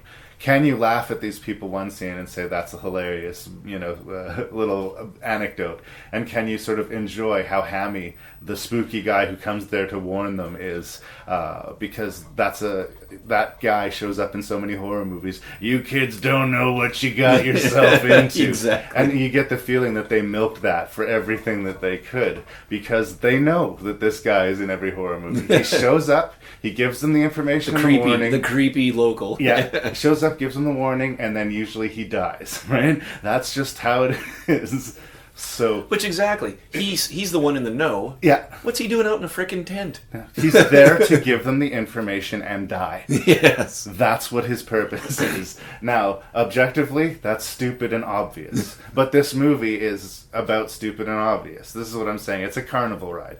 It's much less seriously toned than Frozen. This is like Guffaw, Halloween night, drink a beer, wow, that just happened movie. Yeah. And that's how you have to approach it. If you're going to watch this movie with a critical eye, if you want to find a way to poke holes in this movie, you'll find them, Oh, and I do. I'm one of those people. But I think that the movie's heart is in the right place. As much as it's like sick and gruesome and violent and nihilistic in some ways, it's also pretty fun. And that's enough for me to give it a recommend. Now, I will say in the cold open, right. the nice use of Grieg.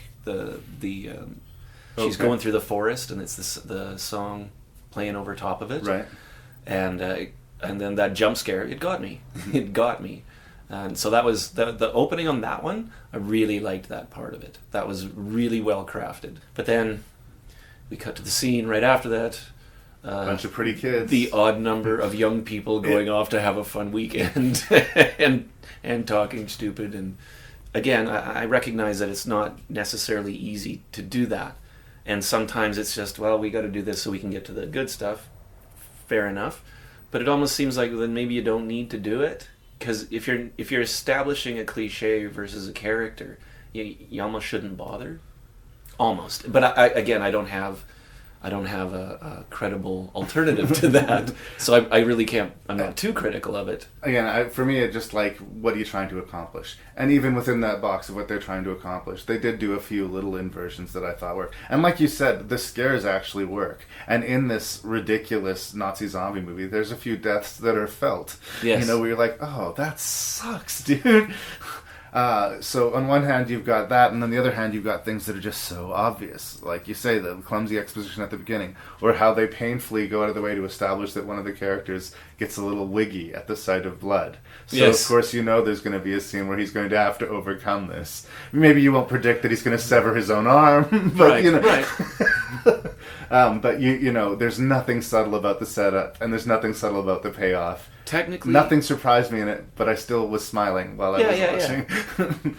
Technically, and this might seem like really petty, but I thought the subtitles went by too fast. I had a hard time, and of course, generally what happens is they choose white text in a winter theme thing, and this is a pet peeve of mine, and I thank you for bringing it up. Really? That they do either when the subtitles are too fast. That's a bit frustrating. If you're used to watching subtitled films, apparently you'll read them faster. But I'm a slow reader at the best of times. I am too, apparently. But I will put up with it because I fucking hate watching movies that are dubbed. Yes. Yeah. It's in widescreen. You put the subtitles on the black bar at the bottom of the screen. Nice. They're crystal clear. You can read them, and it just makes sense. They otherwise, it's like you say, they just use the white text, and sometimes they get washed out in the environment, especially in movies like this one. Exactly. Or they use the yellow block text with the sort of heavy borders to help clarify them, but they kind of pop out more, and it's almost like the movie becomes about the subtitles. So when a subtitle pops up, yeah. even watching, and maybe you've done this, but even watching a regular English show, if there are subtitles, your eye's drawn to the text. Yeah. But I recently did an episode called Subtitled Scares, and I was just all about that. If you have the option between watching it dubbed and watching it subtitled, always go for the subtitle, even if I'm with you on even that if they one. go by too fast, and even if the English is less than elegant. I ended up having to back up or pause it or sometimes just to catch the dialogue as a result of it. With the two subtitled movies that we're dealing with in this group, I also think they're familiar enough territory that you can catch up. You're not going to be too lost. There's not a lot that's going to be lost in the translation. One of them's I'm like pretty anal that way, though. Yeah. I don't want to miss. But anyway, that rant over. But Yeah. that's how you should do subtitles, people. Black bar at the bottom of the screen. It's there. Use it. It's been done since the mid '90s. Just do it. Anyway, what were we talking about? Yeah, Dead Snow. Oh, then the quick cuts of putting the snow gear on kind of Yeah. reminded me of Hot Fuzz. Yeah, or Evil Dead. Yeah. Those quick Or the cuts. guy, what have I got here? The same when the guy was building the torch to go through the snow cave, like an idiot. Yeah. Why are you going in the snow cave?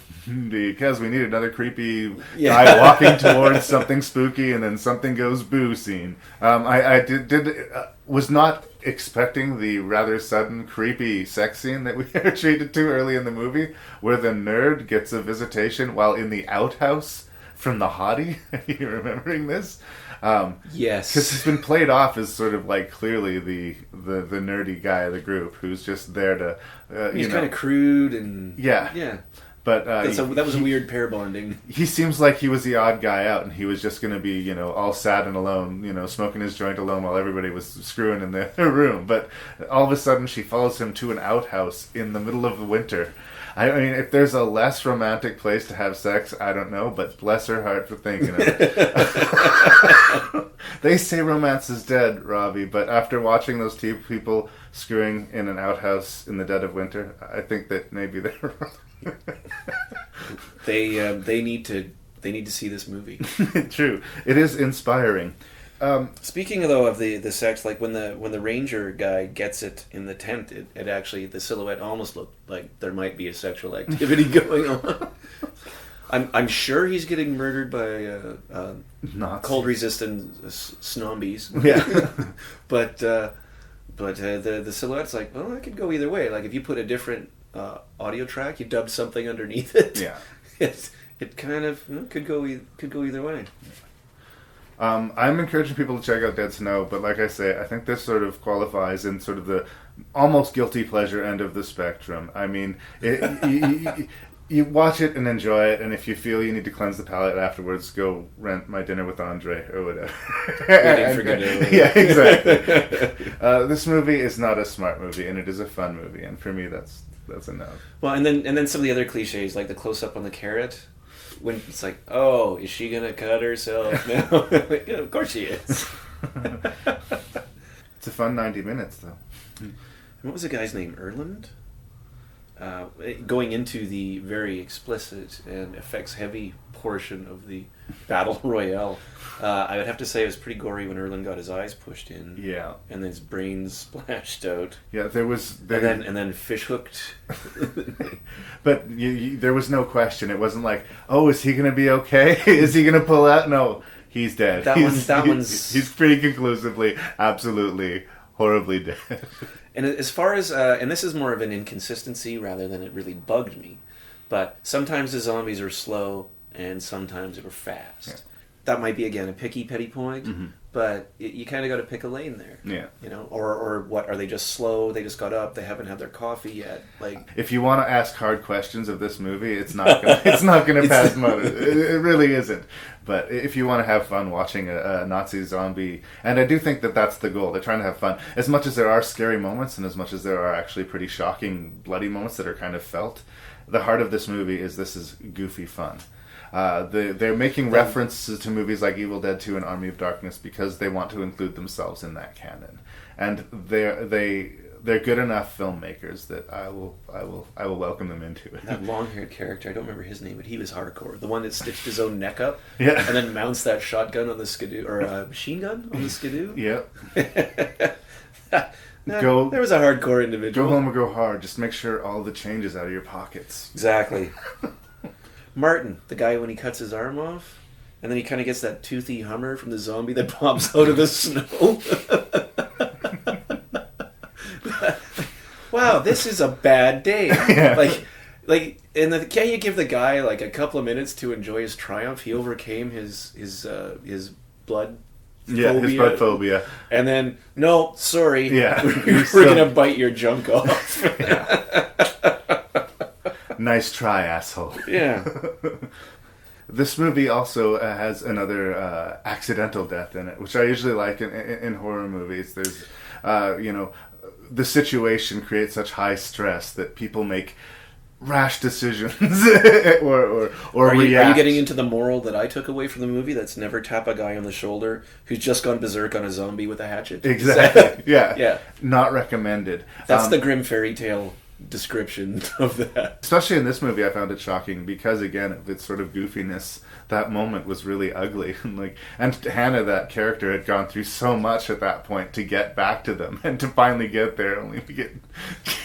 Well, and that's another thing where it kind of, in a way, I don't know if it breaks the rules or the cliches of the genre, but just in so doing, that he's overcome something, there's been a success, and bang, it meant nothing, or then, like you're saying, Hannah gets back. And yeah, but for naught. 2 steps forward, 1 step back. Yeah.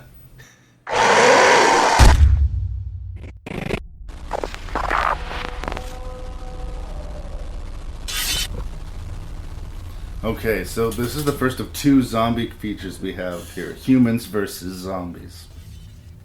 And as I said in the introduction, apparently this is a game that is played by nerdy college kids on campuses that are very involved. Very rule-oriented.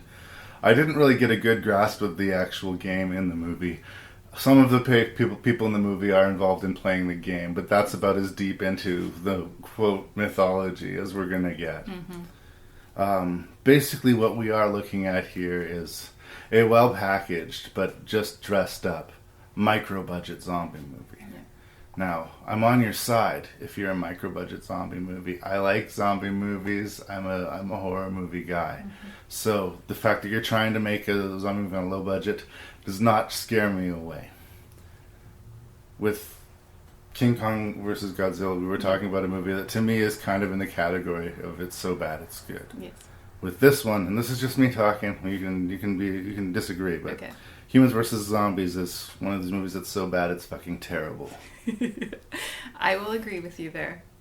This is sort of like my problem with being like a zombie fan and us being in a zombie renaissance. It's just like every week there's a new zombie title out in the racks out there, and the few places that still sell physical copies of movies, and usually they're fairly cheap, you know, and they got good packaging. And I've been suckered in more than a few times, and every now and then you'll find a diamond in the rough, but more often than not you get things that are crappy. Yeah. But I think that this movie almost distinguishes itself in its crappiness. Yes, I would totally agree with you. There's nothing unique about it at all. No. It's kind of punishing. Like, it feels really long, and I felt kind of bad that I assumed that you were not going to like the movie, and then I had this sort of thing, and I'm like, well, what if she does? What then? What does the conversation become then? Like, I do not want this podcast to be about hate and browbeating and saying this was fucking stupid and this was fucking stupid and if you like this movie you're stupid. Right. I think that's boring to listen to. Yeah. And like, I'm not about vitriol. There's plenty of other podcasts for that. This movie pisses me off. If it was a person, I would punch it in its face. Yeah. I had the same kind of feeling. After I watched it, I was like, oh my god, this was the worst movie. I just wasted my life away a little bit. And you look at it's like 3.9% score or whatever on IMDb, and you're like, oh, but these things are so jaded on IMDb. People are so reactionary about horror movies. There'll be like a bunch of people that give it 10 and a bunch of people that get it 1, and the truth ends up being, somewhere in between. Especially with the zombie genre of movies. Yeah. There is a real shortage of likable characters in this movie, or relatable ones. I'm all for the sort of the young, dumb archetype kids that I've seen 100 times in 100 different slasher movies. But if this is going to become a survival scenario with stakes, there's got to be somebody I can latch on to. If not relate to, at least cheer for. Yeah. None. I wanted them all to die. And in that, at least, the movie does deliver. It does, yeah. I was quite happy by the ending. Yeah, see, but again, I couldn't even get a feeling of elation. We jumped through this huge spoilers, kids, but the fact that everybody dies has zero emotional impact. And actually, I was cheering for them to die, so... Part of the problem is that I don't think this movie has any real sense of tone. I think... This is obviously, I'm feeling like a bunch of first-timers trying to make a movie. I hope that this is a bunch of first-timers trying to make a movie. Yeah. Because that's how it's come off. It really was. Some of the actors are, like, they're doing the best that they can with the script, the lines that they are given. Some do better than others. Some are better actors than others. Yeah. But I'm on their side because I know being on set on the day, that's not easy stuff to do. Yeah. Right? To try and sustain this level of intensity. Yeah. But I don't agree with the sense of humor of the movie when it has it. Like, I don't think it's funny at all. No. And the scares don't work. No. You're not funny when you're trying to be funny, and you're not scary when you're trying to be scary. Exactly. And I found myself actually tuning out for much of the dialogue. Like I was thinking about other things because it just didn't hold me at all. It just dares you to keep watching. It's like, And they were making like the plot line itself. I know it's not deep, but it didn't make sense to me. Yeah. The course of events. The basic. There's some science lab where some experiments are going off. The experiments run awry. People are turning to zombies. There's a big explosion, and a zombie washes up on a beach. There's a zombie invasion. Again, usually I'm all about all of these things. These are familiar, but to me, not deal-breaker archetypes. But there's just nothing exciting about it at all. No. And you can tell early in the movie, like the first few things, the first woman who gets bitten by the zombie in the surf. Yeah. It's not convincingly executed or acted. There's no stakes to it. You don't care that this person just died, and like that persists through the movie. We have this unlikable war veteran security guard protagonist, semi-protagonist, that I just don't understand if we're supposed to like them or if we're supposed to like him, why we're supposed... And is a campus cop supposed to have that many guns? No. I don't think that's safe. I don't feel safer if this is the dude in charge. Like, he's handy to have around when the zombies come, but otherwise... He was going to kill some kids. Sooner or later, he was going off the map. And if you're going to be a conspiracy theorist, get your conspiracies right. Like, his whole idea of how the virus, like, mutated was totally off. I don't know if you looked into this at all, but his whole idea that the virus was transferred, he brought in ants and how, there's he said a virus that controls their mind and all this kind of stuff. What it actually is a fungus. So it cannot be, it cannot be related to this kind of virus at all. So that I hate it when horror movies try to back things up with bad science. I don't know. And that's just it's some article that he read somewhere of a real thing, so that's going to somehow lend credibility to this. Yeah. I often find for me the best solution is to not answer the question. No. There are zombies; they have to deal with it. They may ponder while they're trying to sleep at night why the zombies are there, but it's not going to help them survive the situation. Yeah. And I don't feel the stakes here at all. Yeah. The other thing that I, especially when I watch a zombie movie, I really like to see like creative deaths. And I didn't get any of that. No. Yeah, like you want to see crazy zombies and unique things, but it just didn't happen. I have things written down on this note. And this is just to back you up on what you're saying, because a lot of this doesn't even make sense to me, as I have like things like weird car scenes, ... It's just this protracted scene in a car of dialogue. I can't remember what I thought was weird about it, but like I was trying to find even bad things to say about it, but the bullet point was that it was just joyless and unexciting, right? And it felt like it was 3 hours long. Oh, it did. And I kept on saying, okay, well, obviously these guys are new, but there's going to be something. There's going to be this scene or this sequence that's going to happen that's going to make all that's come before redeemed. Yeah. And that scene just does not show up. It's disheartening. Yeah. there's this flashback to a scene that happened like 4 minutes earlier. Okay. There's a very brief, like, oh, remember when we had this conversation with just I can't remember what plot point was being sent in, but instead of giving you the benefit of doubt that you would remember this piece of information, they actually did an aside and flashed us back. Is that to the zombie guide that he was maybe looking at? To Yeah. like, how do you know if your friend's a zombie kind of thing? Maybe, yeah. This movie also brings up an interesting zombie tidbit, and this is for those hardcore zombie nerds. Okay. It was also mentioned in the much, much better zombie movie, Zombieland, this predilection of zombies. You're being particularly vulnerable in the bathroom. Okay. And there's a bathroom kill in this movie, right? Yes?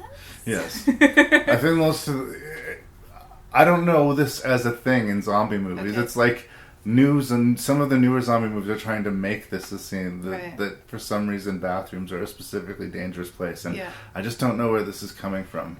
I guess there's the classic feel of being vulnerable when you're in, a safe place, hopefully. But you can sit on the toilet with a shotgun. You can. And I don't know why they would be specifically trying to do it. And infected people sex is not safe sex. Totally. I totally agree with you there. Yeah. They're, trying to bring you everything, and there's plenty of side boob and computer violence and whatnot, but the zombie environment is so particularly unsexy. And even in, like, quote, serious zombie movies, it's really hard for me to buy any kind of, like, romantic moment of levity angle. This is pure survival. Yeah, exactly. If anything, like, procreation is, like, a huge fucking obstacle, right? You want a little baby with you that's, like, a little crying dinner bell? No. Right? No, not at all. Yeah. So, again, just trying to force that in, clearly just for the sake of having some boobies in the movie. Yeah, totally. Definitely. And again, there's no logic to that character. He knows everything about zombies. He knows that she's been bit, but he's going to have sex with her and stay with her and not expect the inevitable to fucking happen to him. And we're supposed to, again, feel something. I know. I'm sorry, again, I feel like I'm rolling over you. Is there anything hateful that you would like to add to this sort of punching bag that we're... Oh, well, I just didn't understand, I know this is kind of delving into more of the plot line, but I just didn't understand why they would leave the hardware store to go to a church. That seemed illogical to me. I don't think, like... It's not a magical place when it comes to zombies. No, it's not like a vampiric sort of demonic thing. I don't get that. And then somehow the priest that lived there was ex-military and got sprayed somehow so that zombies don't like him. I don't know.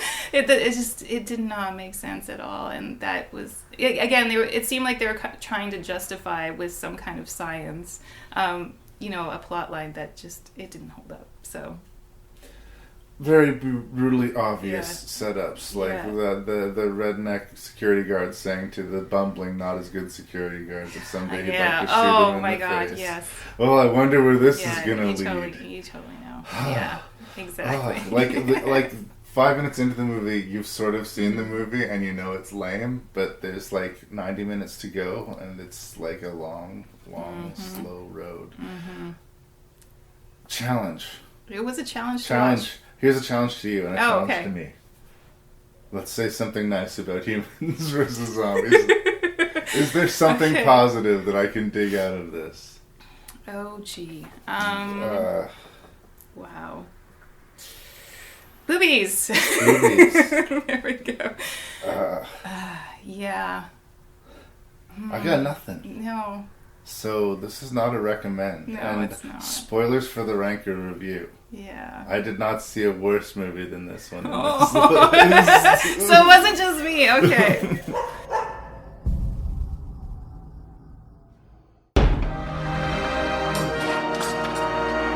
We keep this whiskey here flowing, we'll have ourselves a little chat. Well, that's a fair trade then. So tell me, how did you start out in your life a crime? Well, I suppose I'll have to go back a bit. Back to when I first met Willie. Willie got me into the trade. Grave robber? Yeah. Bloody good one, too. Mainly, though, we were under the thumb of one Dr. Vernon Quint. was a fiend. I need more corpses, and I need them now. I don't care where they come from. Fanny Briars.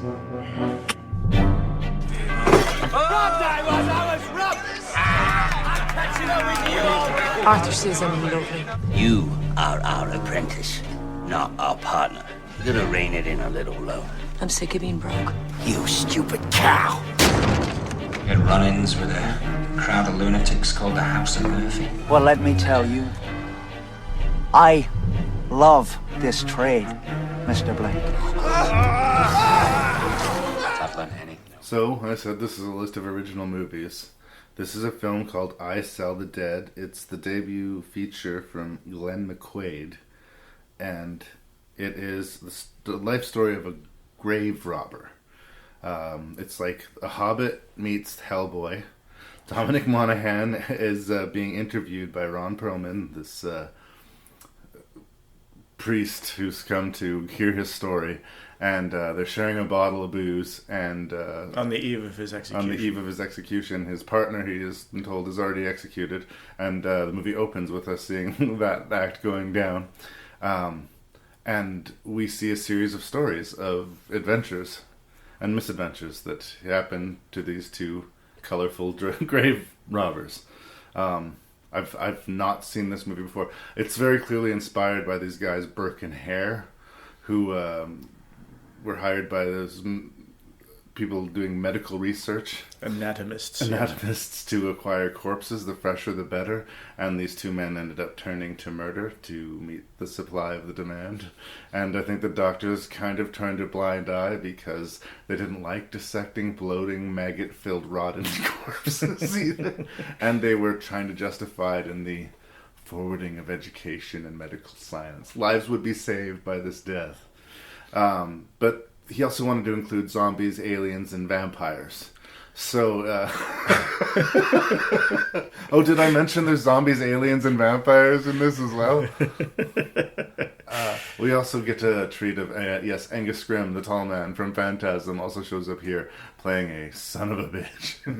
The doctor, the unscrupulous doctor. And for me, the member of the cast I haven't mentioned yet, but who I think gets special mention, Larry Fessenden, who I think gives the best performance of the movie. And he is himself, in his own right, a really good writer-director. And usually when he gets an acting gig, it's one scene and he dies. It happens in at least half a dozen movies I can name that Larry Fessenden shows up for one scene and dies. But no, he basically shares the lead with this movie with Dominic Monaghan. Mm-hmm. And I think he really nailed it.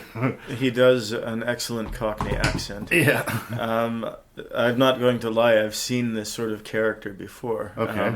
Just because, as you know, I'm very interested in the Goblins tradition, or the Dickensian tradition, I guess, is what maybe more literary types would call it. Oh, aren't we grand? Yes, which basically just involves poor British people whacking each other. Yes.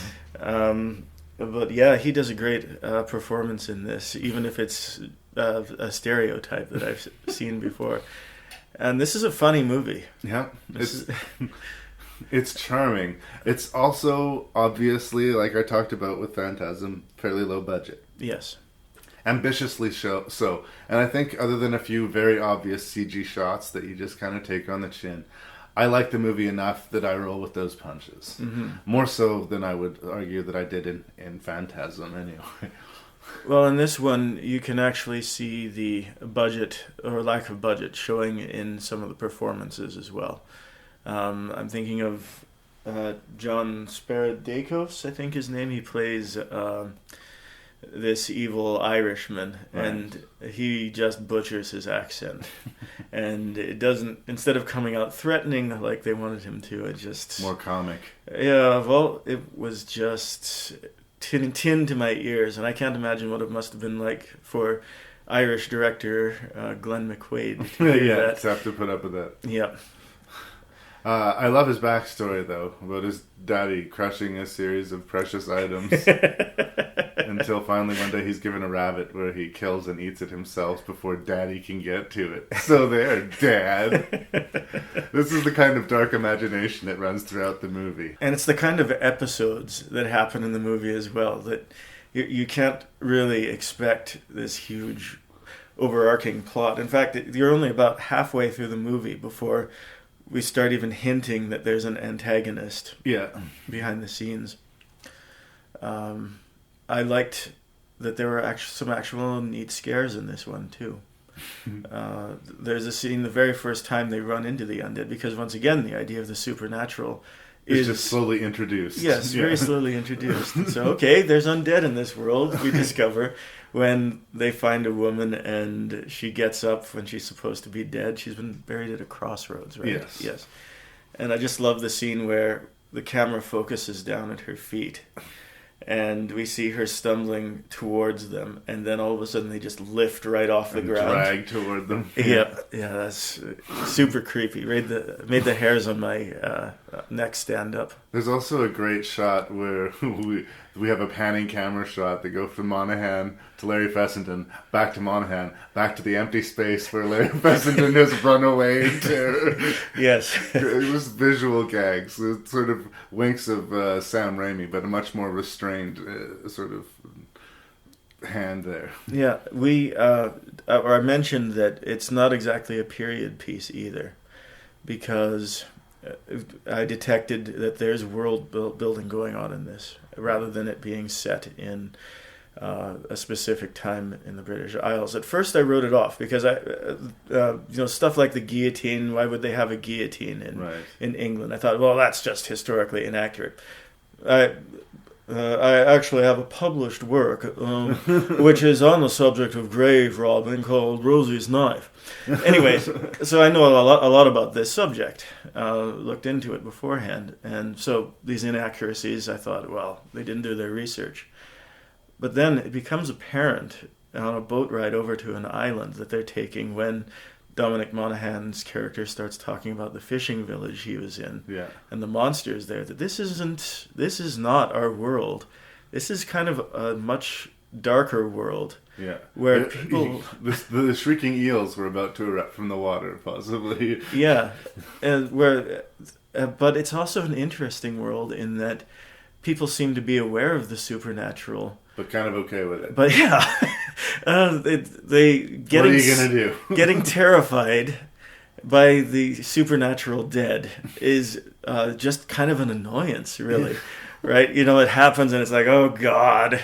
And then you have to hit it with a shovel to make it shut up, right? Yeah, it's neat. I laughed a lot when for instance, Larry Fessenden had run away in that scene, and he comes back and he does come back to his credit and whacks the undead woman with the shovel. Yeah. Shovel whacking's one of my favorite ways. And I like because they're all that these guys want really is to be able to go to the bar and get drunk at the end of every night. That's basically all that they work and live for. I mean, they're drunks. And most of their best war stories that he's sharing with them are failures, right? The only episode that they sort of win is the one with the vampire, because they're able to break free of Angus Scrim by handing him this corpse.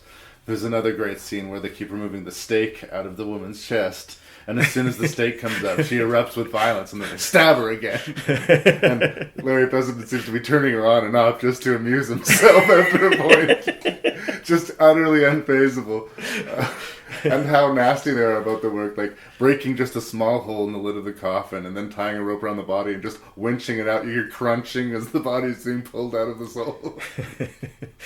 Awful, but hilarious, Yeah. I gotta say, I mean, I really... I love the ambition of this movie. Like, you would think, probably on paper, this would still read like a very big budget production, and he was able to read in a good cast here, and it's produced and distributed by Larry Fessenden's production company, which probably helped him get the part. But they give good horror movies. They also produced this solid vampire one called Stakeland. Mm-hmm. So yeah, I like this movie a lot, and I kind of like that the brand. I'm sorry, Glass Eye Pix is the name of his distribution company, or production company, and he's got a good eye for horror. they managed to do a lot with the obviously small budget, and that includes even getting an orchestral score, which is very impressive because you've got to pay those people. Don't phone it in. And even, well, I guess not really animation, but we go to sort of almost comic book stills to people at times. You keep on throwing stuff at you. And you don't know where you're going to go next. All of a sudden there's a story where they're digging up a frozen coffin. And, lights in the sky. They have some sort of frozen dead baby alien or something. Like, all of a sudden the movie turns into Repo Man for a second. It is all over the place, and it should be a mess, but I don't think it's a mess. I think it's pretty charming, Quite charming. It might not necessarily be for everyone, but for genre fans, absolutely. Seek out I Sell the Dead. I think it's totally worth a look. It's also, for all the stuff we're telling you, it's like less than 90 minutes long. I did want to talk a little bit about spoilers. Okay. For this movie, because I wanted to talk about the end of the movie. End of the movie is perfect. Let's continue.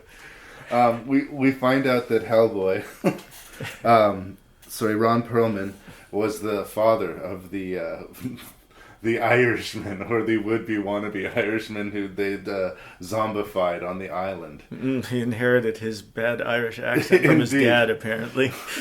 But this whole interview was a long subterfuge so he could torture this man to death as revenge.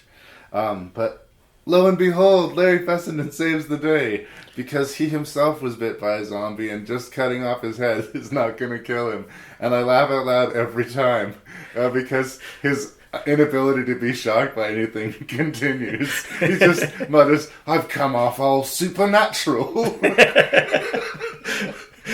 It's the best thing that's ever happened to me. You know what we should do? We should take you to that island and get you a nibble.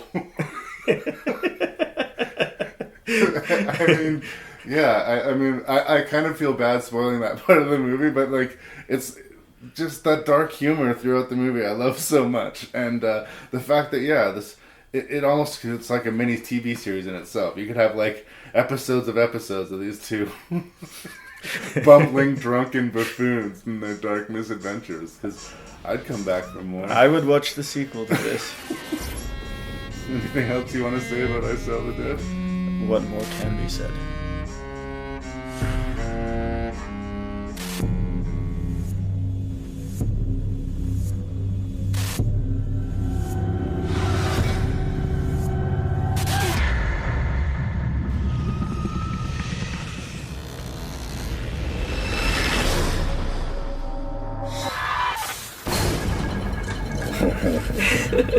Yes, and then we go to another French movie here, and this is called Mutants.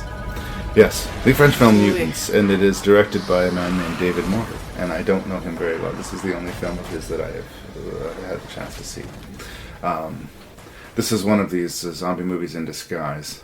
I was just talking with my friend Karen Giese about 28 Days Later, and there's a whole contingent on the internet who get upset when you call 28 Days Later a zombie movie, because it's not a zombie movie, it's a virus movie. And they're not undead, and you don't have to shoot them in the brain. They're people. They're just sick. They're not zombies. It's like people get, the template of zombies is so familiar, they just have to vaguely disguise it. But screw you guys, 28 Days Later is a zombie movie. It just is. We're just going to all have to accept that. Mutants is another case of this, where there is clearly some sort of viral epidemic, and it's changing people and making them act out and be really super aggressive. It seems to be happening everywhere. We sort of, it's already out there. We sort of start in the middle of it. But the difference is they sort of mutate. They look like these slimy, sharp-toothed golem creatures as they change. And the change seems to be a lot slower than you see in the zombie movies. Much slower. But at its core, it is a zombie movie in that people have to hide. People are being sieged. You don't know who to save. There's a war for supplies. It's a struggle for survival, and everybody is having this struggle. And we are watching this one pocket of humanity try to survive this apocalypse of sorts. Specifically, our protagonist and her boyfriend, who have taken shelter in, I think, what was an abandoned hospital or Yeah. asylum in the middle of a fairly beautiful looking but bleak, at the same time, winter landscape. Yeah. And he's clearly been bitten, and he is clearly slowly deteriorating. And she herself, in an echo to a previous movie, is pregnant and not well, not healthy. Yeah. So she's desperate to survive, and she's scared both of the threats of the mutants, or I'm going to call them zombies because that's just going to come out. They're zombies. These zombie mutant things are a threat, and other people that she comes across have already proven themselves to be not trustworthy. Mm-hmm. So the fight for survival is she's made more vulnerable. Her husband's deteriorating, and she's got this bun in the oven that she's got to protect. And there's the illusion of safety in the solitude, but they couldn't have picked a creepier place to hide. It's like the classic horror movie template, you know, shit's going down. Let's find the creepiest place that we can possibly. Let's go to the old abandoned amusement park, you know. Then you're walking to your death. And anyway, such is the setup for Mutants. Surviving in an isolated hospital. Zombies are attacking. What did you think? Why do people always go to hospitals in zombie? It's like that's clearly where it will have started and spread the worst. I was expecting a lot more dread around every corner. Around every corner, but that's not where the dread comes from. The dread comes when other people show up. This is a classic template with the zombie structure. I know you say relatively new to the genre. Yeah. I don't know if you're watching The Walking Dead. If you're not, you probably should be. But the idea is that the zombies are a threat, or the mutants are a threat. But if you've got some salt in you and you've got some survival skills, they are a survivable threat. The real danger is other people. Yeah. And that was established by George Romero, Night of the Living Dead, and you'll see it in almost any good zombie movie that you find. So it's definitely present here. Does it make it a good movie or not? Well, that remains to be seen. The subplot where she says she's been bitten and she's okay, so she can use her own blood as an antidote, I was a little... I don't know. It seemed like hope-based science. Yeah. Because she just wanted her husband to be better, but she did seem legit because she did get bitten and she did recover. So she's not lying, and she would be an asset in this world. She would be an asset. I just didn't quite believe that the EMT would have the background to know that? make that. Well, maybe to know that and to know that she's an asset, but not necessarily the chemistry or the science, the microbiology chops to make it work. Right. Well, yeah, she does have some medical skills. Yeah. We know this, and she is able to defend herself when necessary. We see her blow the head off of an adversary quite early in the movie. We know she's capable of defending herself, and but like I say, she's a ticking clock. That sort of suspense of the baby growing inside her and the deterioration and sort of the yin and yang. Her husband's fading away while the baby is growing. I understand the horror of it. This is typically, and I don't know if this is a complaint, but this is something I'm saying out loud, an element of a zombie movie. There's like a whole group of characters, and there's typically a guy gets bit or a girl gets bit, and then there's the boyfriend who just can't accept it and is going to stick with them to the bitter end, even though they just know it's not going to end well. So like I say, this is typically a B plot in your other zombie movies that gets a focus in this. I love the production value of this movie. I love how creepy every hallway is. And you're right. You're expecting attacks around every corner. This isn't that. It sort of flares up. There's sort of shocking bits of violence, and then things get quiet, and they unsettling. And then a shocking burst of violence, but it's not around every corner. This is not Wreck in that regard. No. I think that if they had more going on than just this B-roll storyline, that this would have been like an utterly epic zombie movie, because I love how much love has been put into the making of it.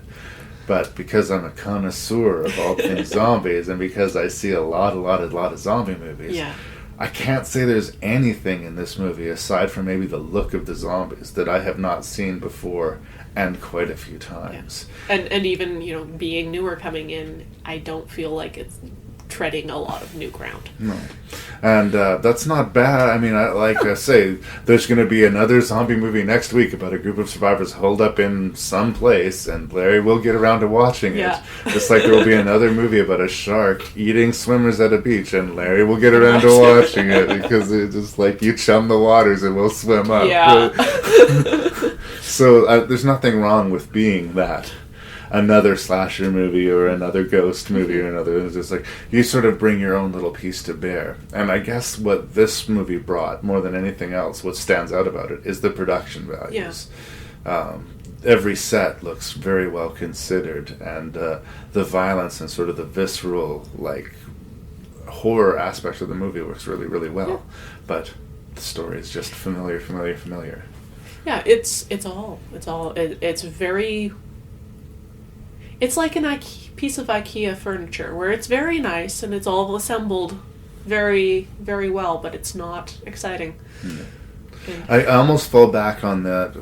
I'm sure I was guilty of it at one time. A lot of people are of giving movies automatically more credit because it's a quote unquote foreign film. Yeah, we'll give it a pass, because it's a different culture. I'm missing something in the cultural transition. There's a fairly fun Spanish zombie movie that could have been in this list called Juan of the Dead.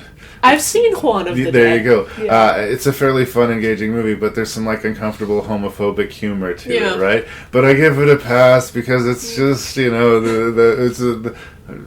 it's so much fun. It's so a many fun, other silly aspects movie. We'll just let it go, right? And I'm wondering if this isn't how I feel about Mutants.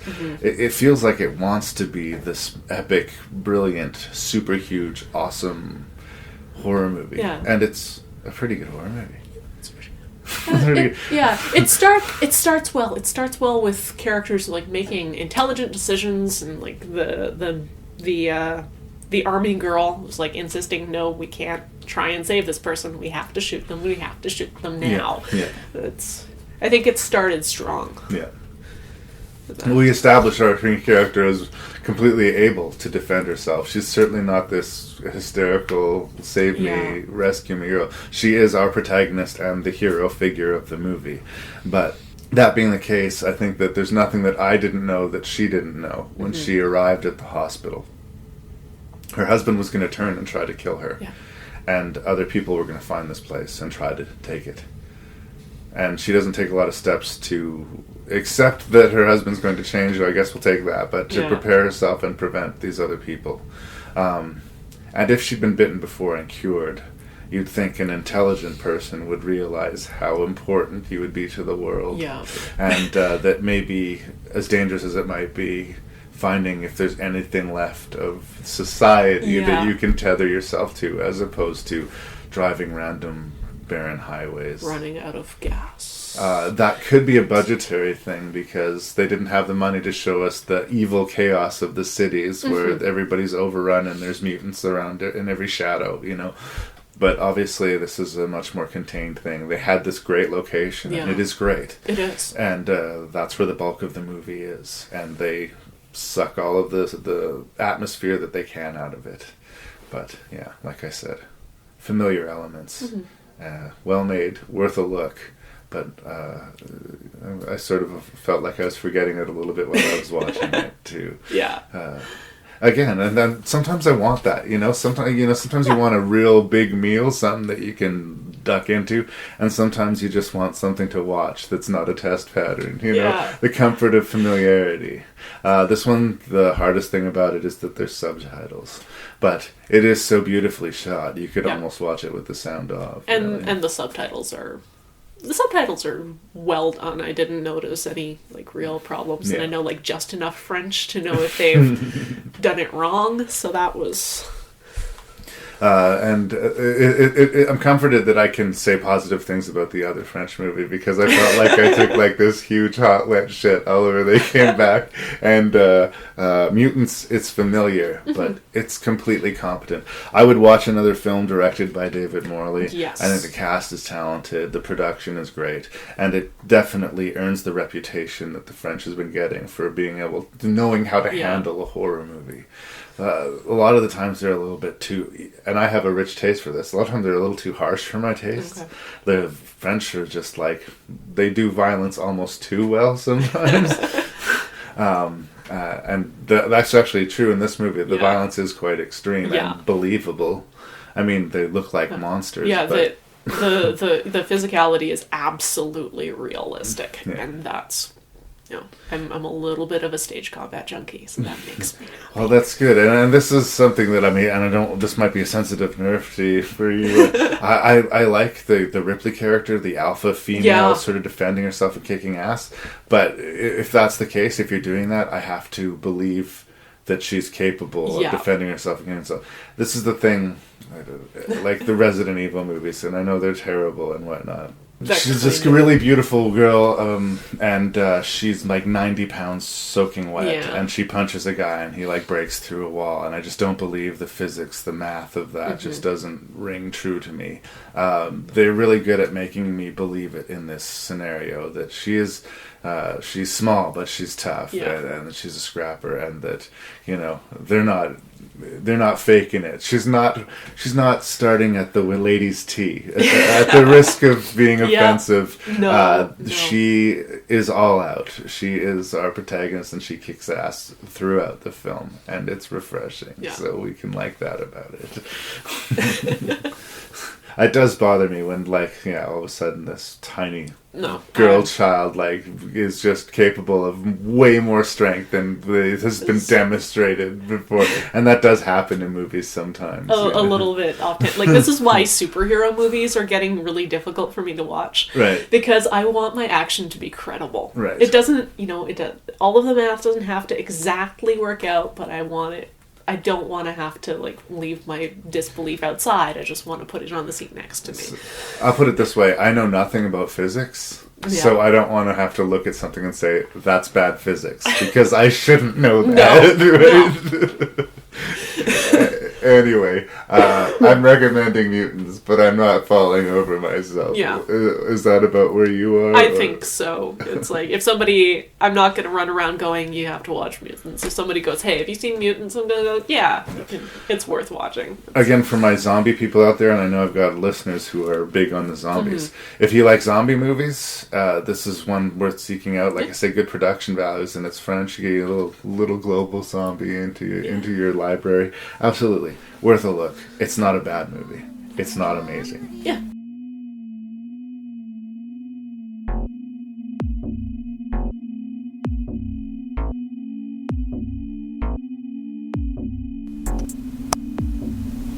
And so it was that it came time for me to rank all 18 of these zombie films in this Festival of the Dead.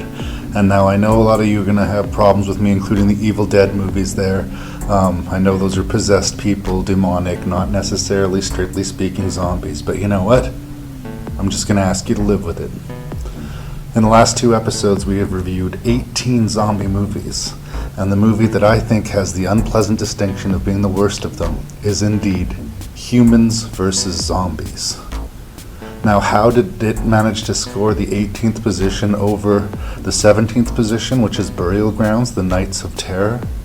I do think that some of the awkwardness and the strangeness and the dubbing, the gratuitous nudity, there's something bizarrely fascinating about Burial Grounds that might hold your attention more than Humans vs. Zombies. But that's about as nice as I can be about either of those titles.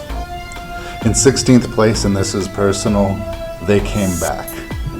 I know they were trying to do something philosophical and emotional, but I can't really recommend it. It sort of put me to sleep. In 15th position, the unfortunately placed Exit Humanity.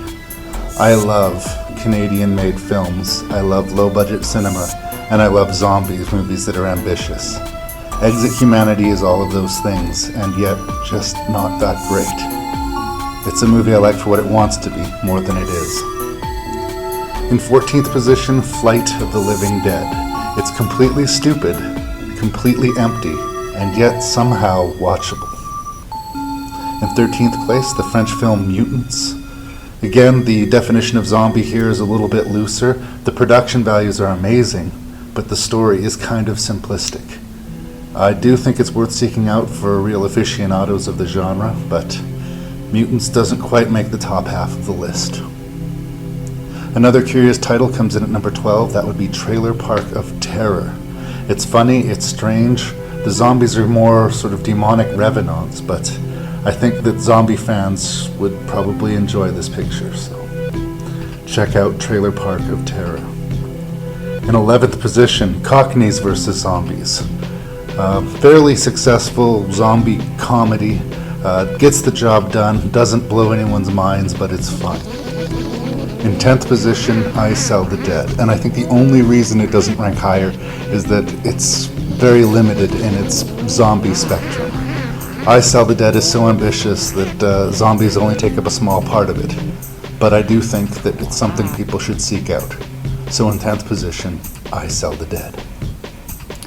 In 9th position, Robert Rodriguez's Planet Terror, or as I like to call it, the good half of Grindhouse. It's quick, it's fun, it's stupid, it's violent, and sometimes that's exactly what I want. In 8th position, Dead Snow. It's everything that you would want as far as zombie gore and violence.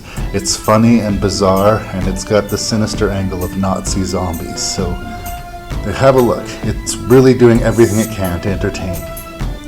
In 7th place, the Kiwi zombie sheep picture Black Sheep. I don't know what to say other than if you haven't got around to it, do indeed check it out. In 6th position, Zombieland. Woody Harrelson kicks zombie ass. It's a lot of fun, a lot of laughs, and it does not spare on the zombie violence. It's a zom-com you can really, really take home to mom and dad. In 5th place, Army of Darkness. I think it's the funniest of the Evil Dead franchise, and it's got a lot to offer, but it doesn't scare, and it's almost more stupid than anything else. But it is gloriously stupid. In 4th position, the original Evil Dead. It is a classic, but it is undeniably handmade. It's inspiring to watch to see how much can be accomplished with so little, and the fact that it still holds up relatively well today despite the production values is worthy of praise indeed. All the way in 3rd position, surprising many, will be Night of the Creeps. This is a zombie comedy that is way ahead of its time. It's got absolutely everything you want to be entertained, and I think it's one that a lot of people might have missed. Check out Night of the Creeps. In 2nd place, the always awesome cult classic Evil Dead 2. This is clearly the best of the Evil Dead franchise, and it is the reason that people love Bruce Campbell. And in 1st position, once again retaining the title, Shaun of the Dead, the zombie movie for everyone.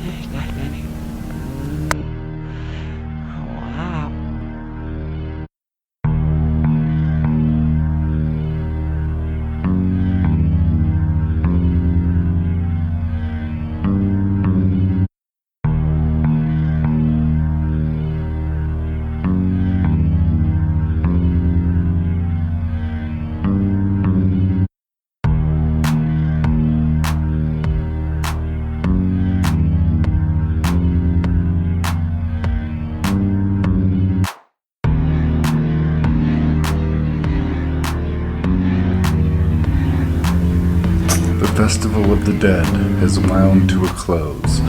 Everyone's either got their brains blown up or have crawled back into the grave to have a little nap. So I hope you enjoyed that mega feast of zombie cinema, and I hope you are anticipating some new rank and review in the future because it is heading your way. This is your host and random Canadian, Larry Parsons, thanking you so much for all the support to the podcast.